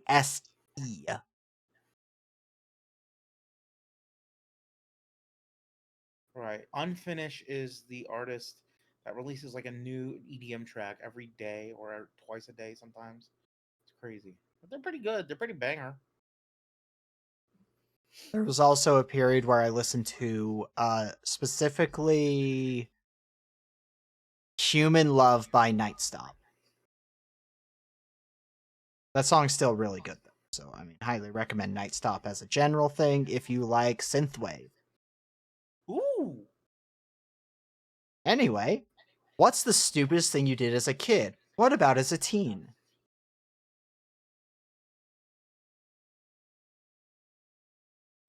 As a kid, I very distinctly remember being like, I want to take a bath, so I went outside and got dirty, specifically so I could take a nap or a bath. That was a very weird moment that I don't know why I did. I could have just taken a Ooh. bath. It's hilarious. Stupidest thing I ever did as a kid was when my mother was talking to one of her lady friends about she needs to touch up the paint on the walls. We had white walls. And I was like, I want to help mommy. I mixed flour and water and smeared it all over the walls. Our kid brain is just like, yeah, this is how you make paint, right? Yeah. Uh, and then my dumbest thing I ever did as a teen was oh, this is gonna be really stupid. I consumed a gratuitous amount of over the counter cough syrup that makes you drowsy. And don't ever do this, by the way. And then I did a whole shit ton of caffeine, and I was watching the local public access channel with like community bulletin boards and shit for hours, just being like, I was wide awake, but my brain was asleep. It was scary in hindsight. Don't do drugs. I think the stupidest thing I did as a kid is purely because it is the closest I have come to like severely fucking myself up for life. Is for those who don't know, I spent over a decade doing skateboarding stuff, and people will know what bombing a hill is. Usually you do it on a longboard, and it's just you go down a hill and you go really fast. I did it on a trick skateboard. And for those who don't know, those things get wobbly very easily because they are not made to be smooth, because they're made for short bursts of speed at most, not prolonged speed. Because they're thinner, they're not wider, they have a higher sense of gravity, because the higher sense of gravity means you can kick down, and so you can get your board to bounce higher when you do an ollie or other trick. So going down the hill, the board starts wobbling. Obviously, I'm like, nah, I got this. I got this. I got this. I didn't get off when it was like the easiest time, the safest time, while it was still dangerous. I make it almost all the way to the bottom of the hill and end up like the board gets a little more momentum than I do. I fall back. And it was luckily during the time where stud belts were like all the rage style wise. At least for the counterculture people, which I was. Because I've always been alt slash goth slash punk, depending on how you look at it. But I landed and ended up like bruising myself. But if I didn't have those stud belts, which are like tiny little pyramids essentially, to dissipate the pressure, I would have probably broken my spine. Jesus Christ. Yeah, that was not Oh my fun. That's god. definitely the stupidest thing I have done, period. My goodness. Dude. You know what? I've always been kind of a plumper, but I just always liked trip pants, which is why my current like 3D model has them. Thanks to a good friend of mine by the name of Delicia VT who modeled the trip style pants. Saying that, yeah. Love trip pants. Question 15. What IP slash fictional universe do you have the most extended universe headcanon? Food Wars Shokugeki no Soma. Unfortunately, because it was like the first internet fandom I was a part of, so it was the first time I had like a unhealthy obsession with something. My Little Pony.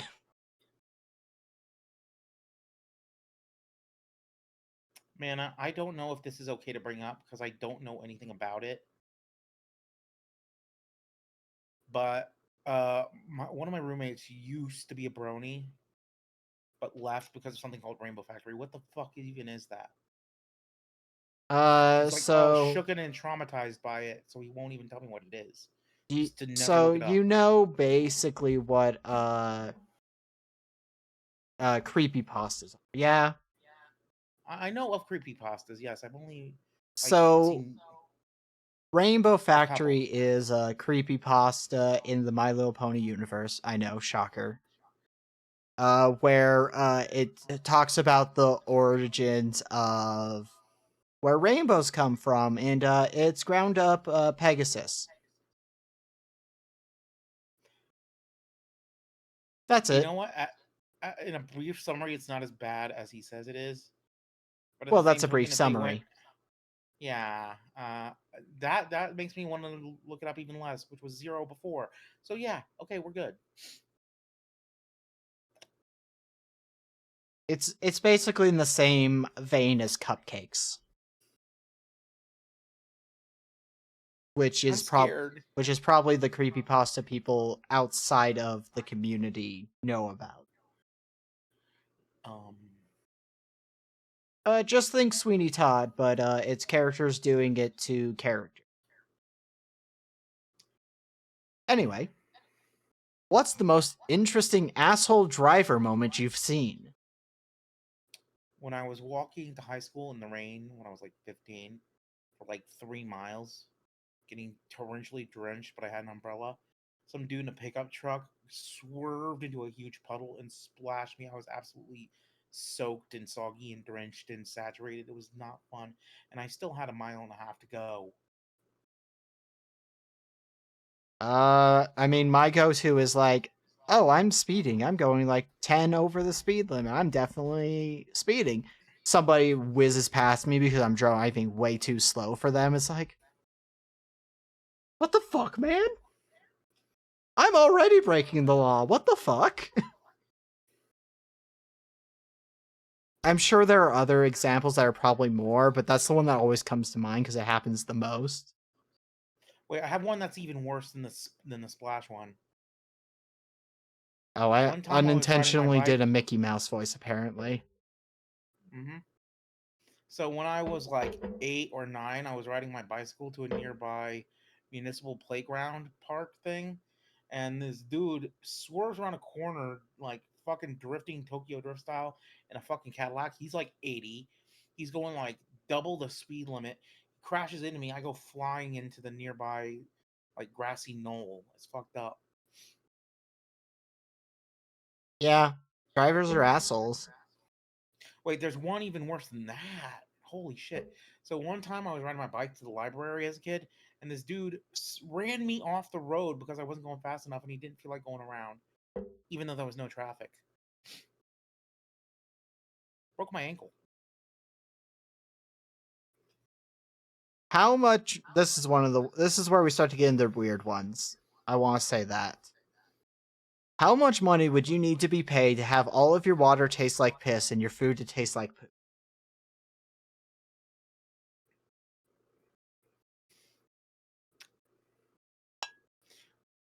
Uh, Only water, right? Because I don't really drink water. But the food thing turns me off. I don't think there's any kind of level of monetary gain that can make me consent to having my food taste like excrement. I enjoy food. I'm a foodie. I love to cook. I'm an Epicurean. I would never accept that for any amount of money. I can't. I would just cease to have any desire to live at that point. I also want to point out that coffee is made with water. But the coffee flavor would block out the piss flavor, I think. I think it would mingle, so you'd have piss coffee. Yeah, so I'm still not going to do it. I'm definitely not going to do it. Not even airport, no. That's not enough money. You're lowballing yourself, girly pop. No, no, no. Like it would have to be an astronomical amount of money to make me consider it. Like, you know what? If I could have other pleasures and enjoyments beyond what I could ever conceive of having, you know what? You know what? You know how I would do it? A black obsidian glossy jet black debit card, right? With no limit to what I could spend it on. It has unlimited money. Anytime I want to buy something, the funds are there. I get it, no matter what. Okay? And no one else can use it. No one else has access to it. Nobody can touch it but me, and I always have it on me. And I can summon it with the magic, and then I might consider it. I would only consider it if it were like an astronomical amount that would make me question it. And even then, I don't know if I would even accept. All right. No, no, no, no, no. I would have to have unlimited money for everything I want all the time, no matter what. To even be on the fence. If you were a boss in a video game, what would you drop versus as a standard enemy? Hmm. I was a boss. If I was a boss, so you know what? Are we going fantastical or like a Yakuza style, like real world universe?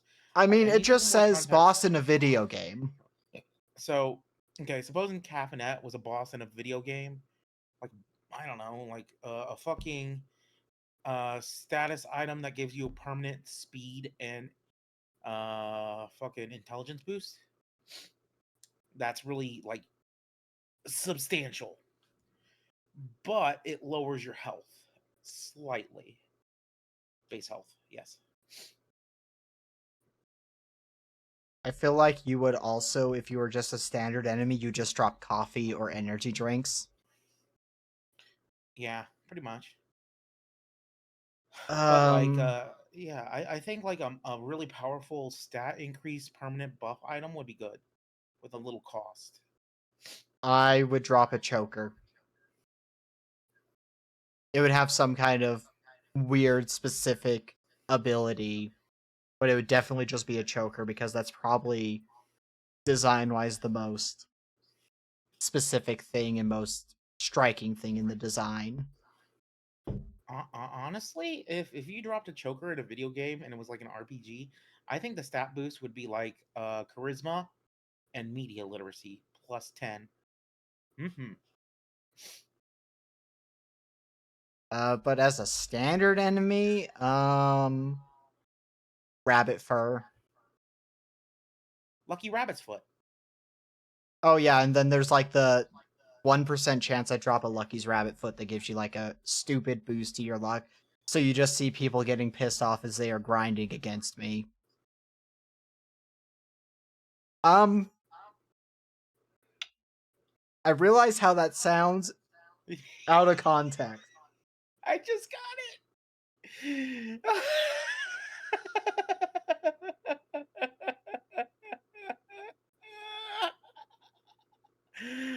Oh. I wouldn't even be in a combat based game. I would just be like a fucking like imagine Cooking Mama for the Nintendo DS, but it's a barista simulator, and I'm the title character that you compete against or work with or whatever. Yeah, I don't know why. I'm just gonna ignore chat. Uh, Jazz, no.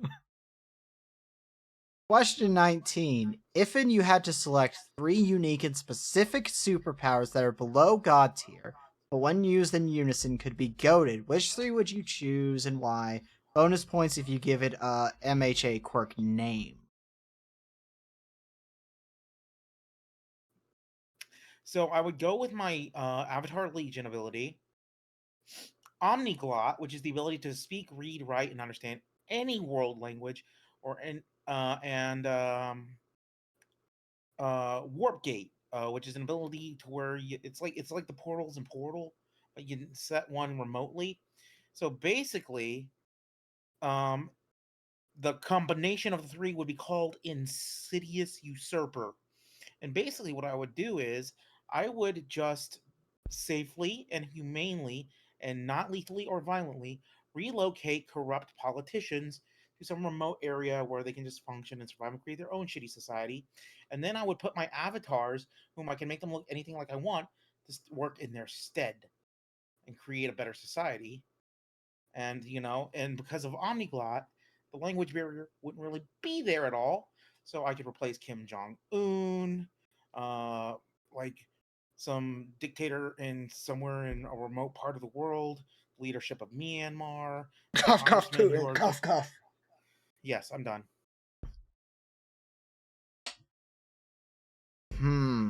Okay, so specific superpowers. A combination of three. I submitted this Combination of question. 3. Hmm. Uh, shape-shifting, but I have to have at least touched the person within the last 24 hours. Because it has to be specific, so that's specific.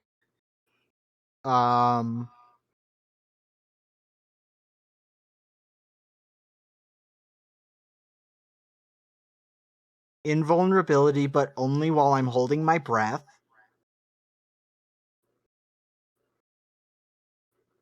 And the ability to talk to small animals. Aww.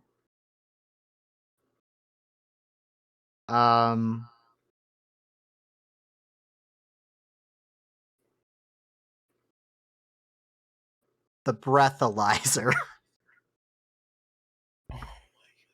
You know what the funny thing is? Without realizing it, even if it hurt, you wouldn't damage your lungs holding your breath, because if you're invulnerable while you're holding your breath, and you hold your breath and you can't breathe, you don't suffer hypoxia, and you don't suffer lung damage. Even though it hurts and it's uncomfortable, you're still winning. So, I said a breathalyzer is a thing used for people who are being tested to make sure they're not drunk while driving. Mm-hmm. Anyway, so this next one specifically has an NSFW warning. The next textual questions are varying degrees of NSFW. I put this in here so that people who are watching know, and also so that people in call could be like, okay, I'm out if they didn't want to be here. Worst case scenario, I drink. Let's do this. First question in this category is, have you streamed naked before? No. Nope. I don't like sitting around naked.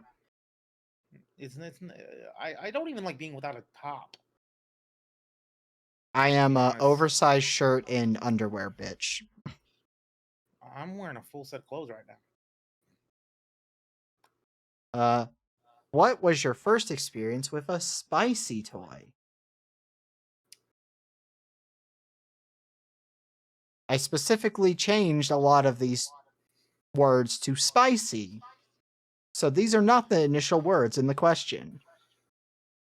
Okay, so I think the first one I ever really used was Pocket Girlfriend, we'll call it.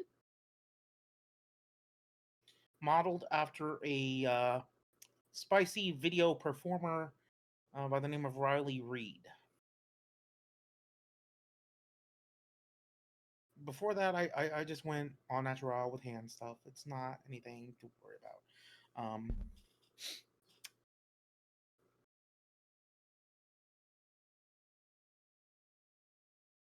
I'm trying to be as tactful as possible, I promise.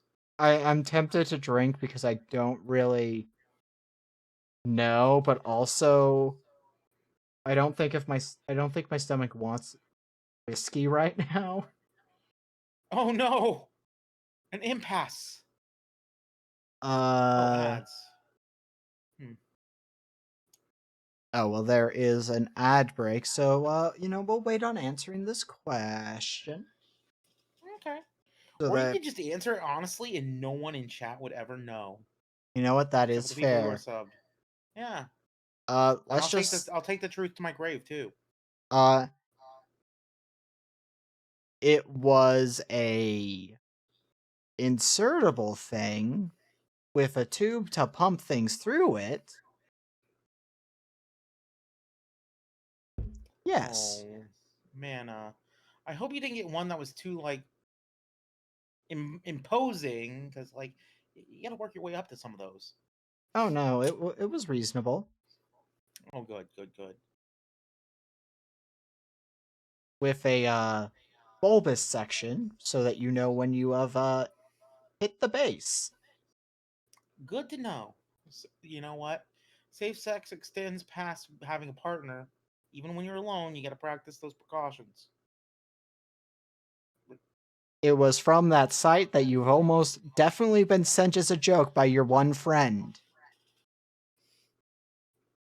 PenIsland.com?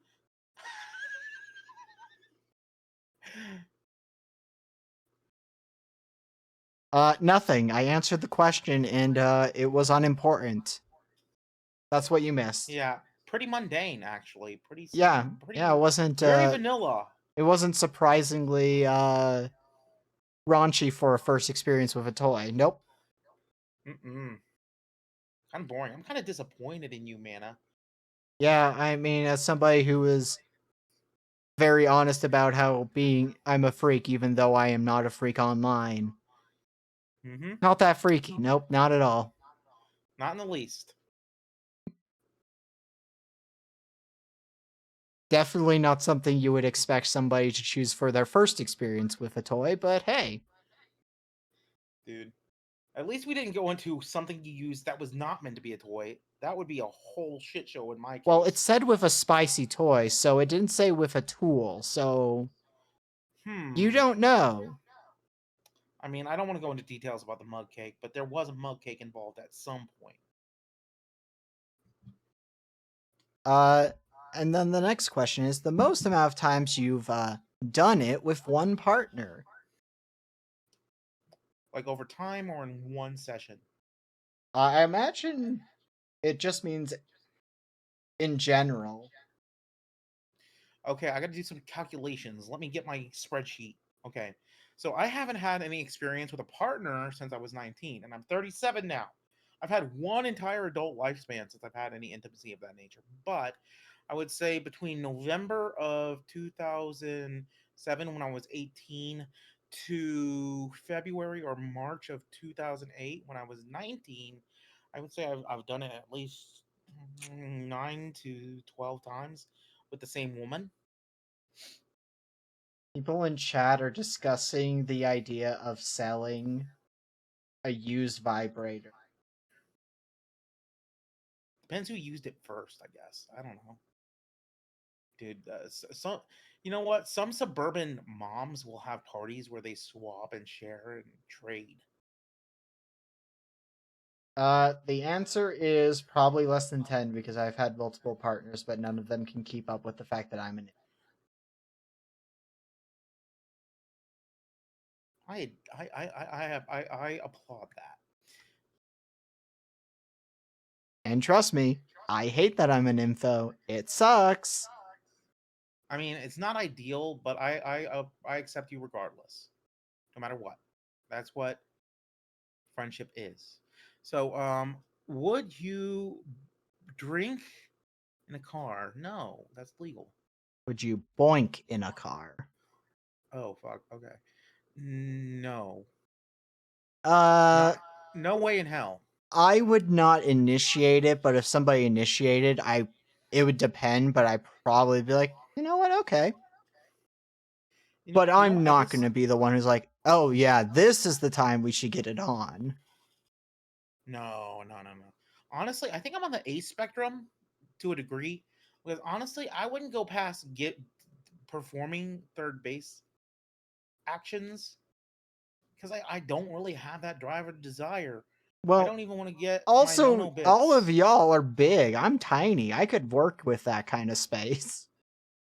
Yeah, but like here's this is gonna be kind of I don't know how you're gonna think about it. I'm not gonna be explicit, but like I want to be someone who's giving in an intimate situation, not one who gets what they need or want. So like when I was with my ex girlfriend at the time with the things that happened, I just don't like the pressure to perform and last for traditional like intercourse. I like to do like giving actions that are enjoyable for my partner, not like just oh I'm getting laid, woo. Why do people think I am 6 feet tall or higher? Because you have boss baddie energy. I've talked about being 5'4" many a time. I mean, like you have presence, mana. It's not a bad thing. Don't need a booster seat. What the fuck are you talking? Fuck you, Jazz. Yeah. So like, there are people who are like tall like me who are weak and submissive and like people think I'm like a short like 4'11" like fucking short stack based on how I conduct myself and that I'm still 22. But the reality is, your presence when you're not seen determines how people picture you. And you have like fucking dominant, authoritative, but kind, firm energy in how you conduct yourself. And that's good. I Means you I can literally have teacher energy is how it has been described to me. no, no, no, no. At least in my case, because we're friends, I consider you not an authority, but a more capable and a someone who can give me direction if they need to. And you have in the past, honestly. I've also been called a librarian, which is very funny. No, no, no, no. Well, yeah, librarian makes sense. I like librarians. When I used to go to the public library regularly, librarians were cool. Way better than teachers, though, honestly. Especially when you're like a teenager in school, like, yeah. The next question is, would you boink in a public bathroom? I have. End of story. Would I? No. No. I might do glory hole stuff. Potentially, if it's clean bathroom. And not one with a bunch of stalls, but like just a one person. Excluding the obvious of AI generated tags, what are your most hated spicy tags?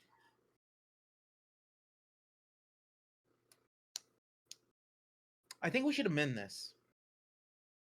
Bye. I think we should amend this because there are ones that are just like almost universally problematic and predatory and illegal that kind of need to be disregarded.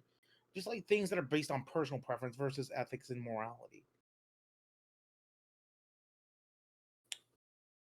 I mean, it's most hated. It's not like it's like ones that you see and you don't like. It's not a case of like, oh, I hate any of these that I say doesn't mean there are other ones I don't like. These are like the most hated ones. So I don't think that amendment's necessary. It's just these are the ones that specifically you're like, fuck that shit.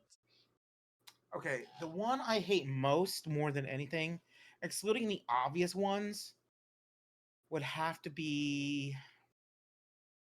like the ones I hate based on my experiences and preferences, uh scat and diapers. Specifically diapers. And it's not anything against people who might fancy that. I'm not kink shaming, but like here's the thing. When my families, my roommates, my found family, their father slash their mother's husband was very sick and at his final months. He was devastated when he had to use incontinence aids, and that just kind of created a distaste for it when it's used in a light of being appealing. And that's not to say it's bad. I just don't like it. I hate it. I hate it that it's romanticized to a degree. But I can't shame anybody for it. Yes. I love Jazz's comment of I stay far away from that shit. Oh my god, that's hilarious. Oh, that's perfect. Yeah, like yeah. I mean, I'll agree on that one. Not a fan. Right. Uh, but I think I have one that like instantly comes to mind every time because I don't hate it because I think it's bad. I hate it because I feel like it's in that category of it's just comes off as mean 9 out of 10 times. NTR. I don't care for it. I don't like it. I fucking hate it. Not as much as the other thing, but my reasoning might be different from other people. I just think it's too cruel.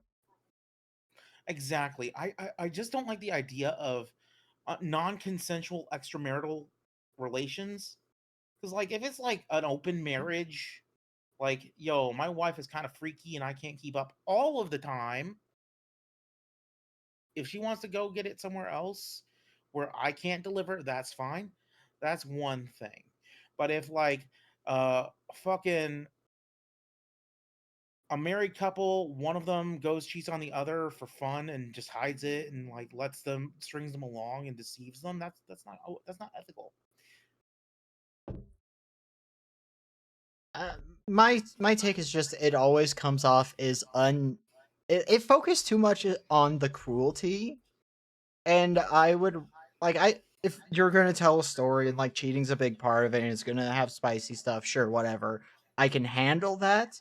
My problem is when they put way too much focus on how cruel it is and how mean they are to the person about it and all of that stuff. It's just I if I'm watching if I'm gonna watch content or read content that's spicy, I don't want like this stuff, this storyline that's like, oh, this is just here so that they're those who are like have a very specific humiliation fetish are getting off on it, whether it be from the giving or receiving end. And it's just it always just I'm not a fan. It makes me mad because it's like who cares?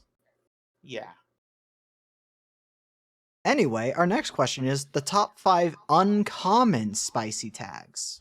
These are like your top 5 that aren't like standard. My top five that aren't standard. Um, Adult breastfeeding. Um, Insect girl gijinka kind of stuff. Occasionally unbirth when I'm feeling a little away. Um, Shokusei, which is a very niche one. There's not even a tag for it, but it's a conjunction of the words for the seed of men in the scientific context mixed with shoku, which is Japanese for food. So it's basically just like food with the creamy white stuff in or on it. And then there's one more I need. So I would have to say um uncommon spicy tag. Um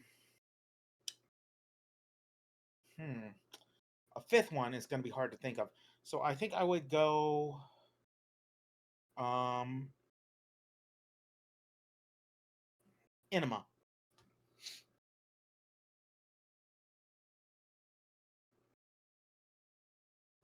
Jazz brings up a really good point. Cosplay. Ooh. It's uncommon, I'll give you that. I have to agree. Yeah. Yeah. That's very uncommon. I think It's I just outed myself as an absolute degenerate sicko a little bit. A I little bit. definitely have to agree with cosplay. Yes. Uh I'm gonna say hypnosis is one of my uncommon ones. Ooh. Provocative. That one's very specifically and very uncommon. All right. Real quick, Um, I gotta say, I there's one I like more than Enma, and that's Avi position to an extent. yes, hypnosis is a thing, Jazz. It's the one time where it's the predator handshake meme with me in airport. Because it's like one of the uncommon ones that I think is in our top fives, and it's probably the only top 5 overlap the two of us have. In a similar vein, corruption. But again, it has to be done specific way because there is metamorphosis, and that is not the corruption I enjoy. If you don't know what metamorphosis is, you can look it up, but I wouldn't recommend it. That's 3. I feel like I have to put furry because I'm a furry, and unfortunately, furry stuff does stuff for me. I say it like it's a bad thing. It's just a neutral thing. Ah. Oh my god, Jazz, I hate that you're right, but ugh. Breeding is definitely up there in the top 5. Only breed, no pregante, but still. That one's probably up near the very top of my top 5 if we're being honest. Valid point. Jazz read me for filth on one of my tags. Yo, I love breeding and Nakadashi and all that, but I don't think it's uncommon. I think it's just like part of like human base instinct, whether most people admit it or not, honestly. Wow. That was the last question. Thought there was a few more, but I was wrong. Which Like the means. Go ahead. I mean, the only reason I didn't say breeding myself is just for the virtue that I thought it was just like a near widespread thing against people who enjoy that kind of content. Well, I feel like it's a very specific thing, and it's like people don't necessarily seek out content for it. It's something that they're like, oh, that just happened. Whereas sometimes I'm like, you know what? I actually no, I'm not drinking whiskey because I do not feel like drinking whiskey, and I answered all the questions. Right, but like, here's another thing. I do like feminized male sissification kind of stuff too. Depending on how it's done, that one can be a lot of fun.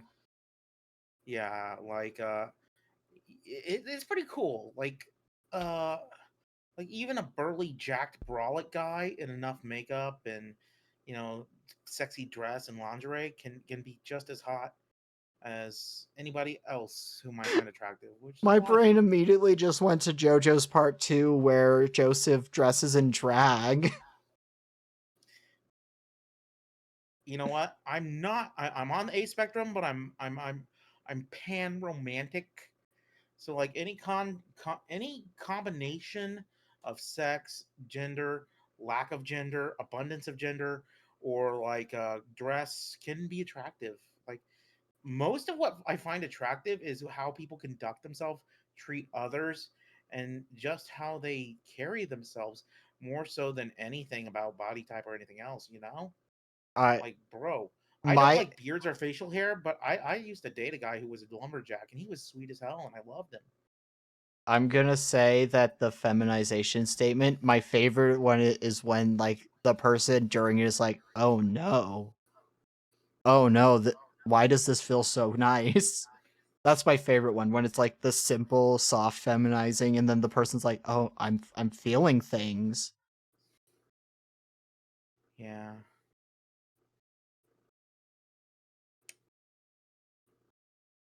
But we are rating Jacinda Jace. They're one of Opti's friend or Atticus. Raid's gone by. Fuck. Yippee! Oh God, I rated right as they ended stream.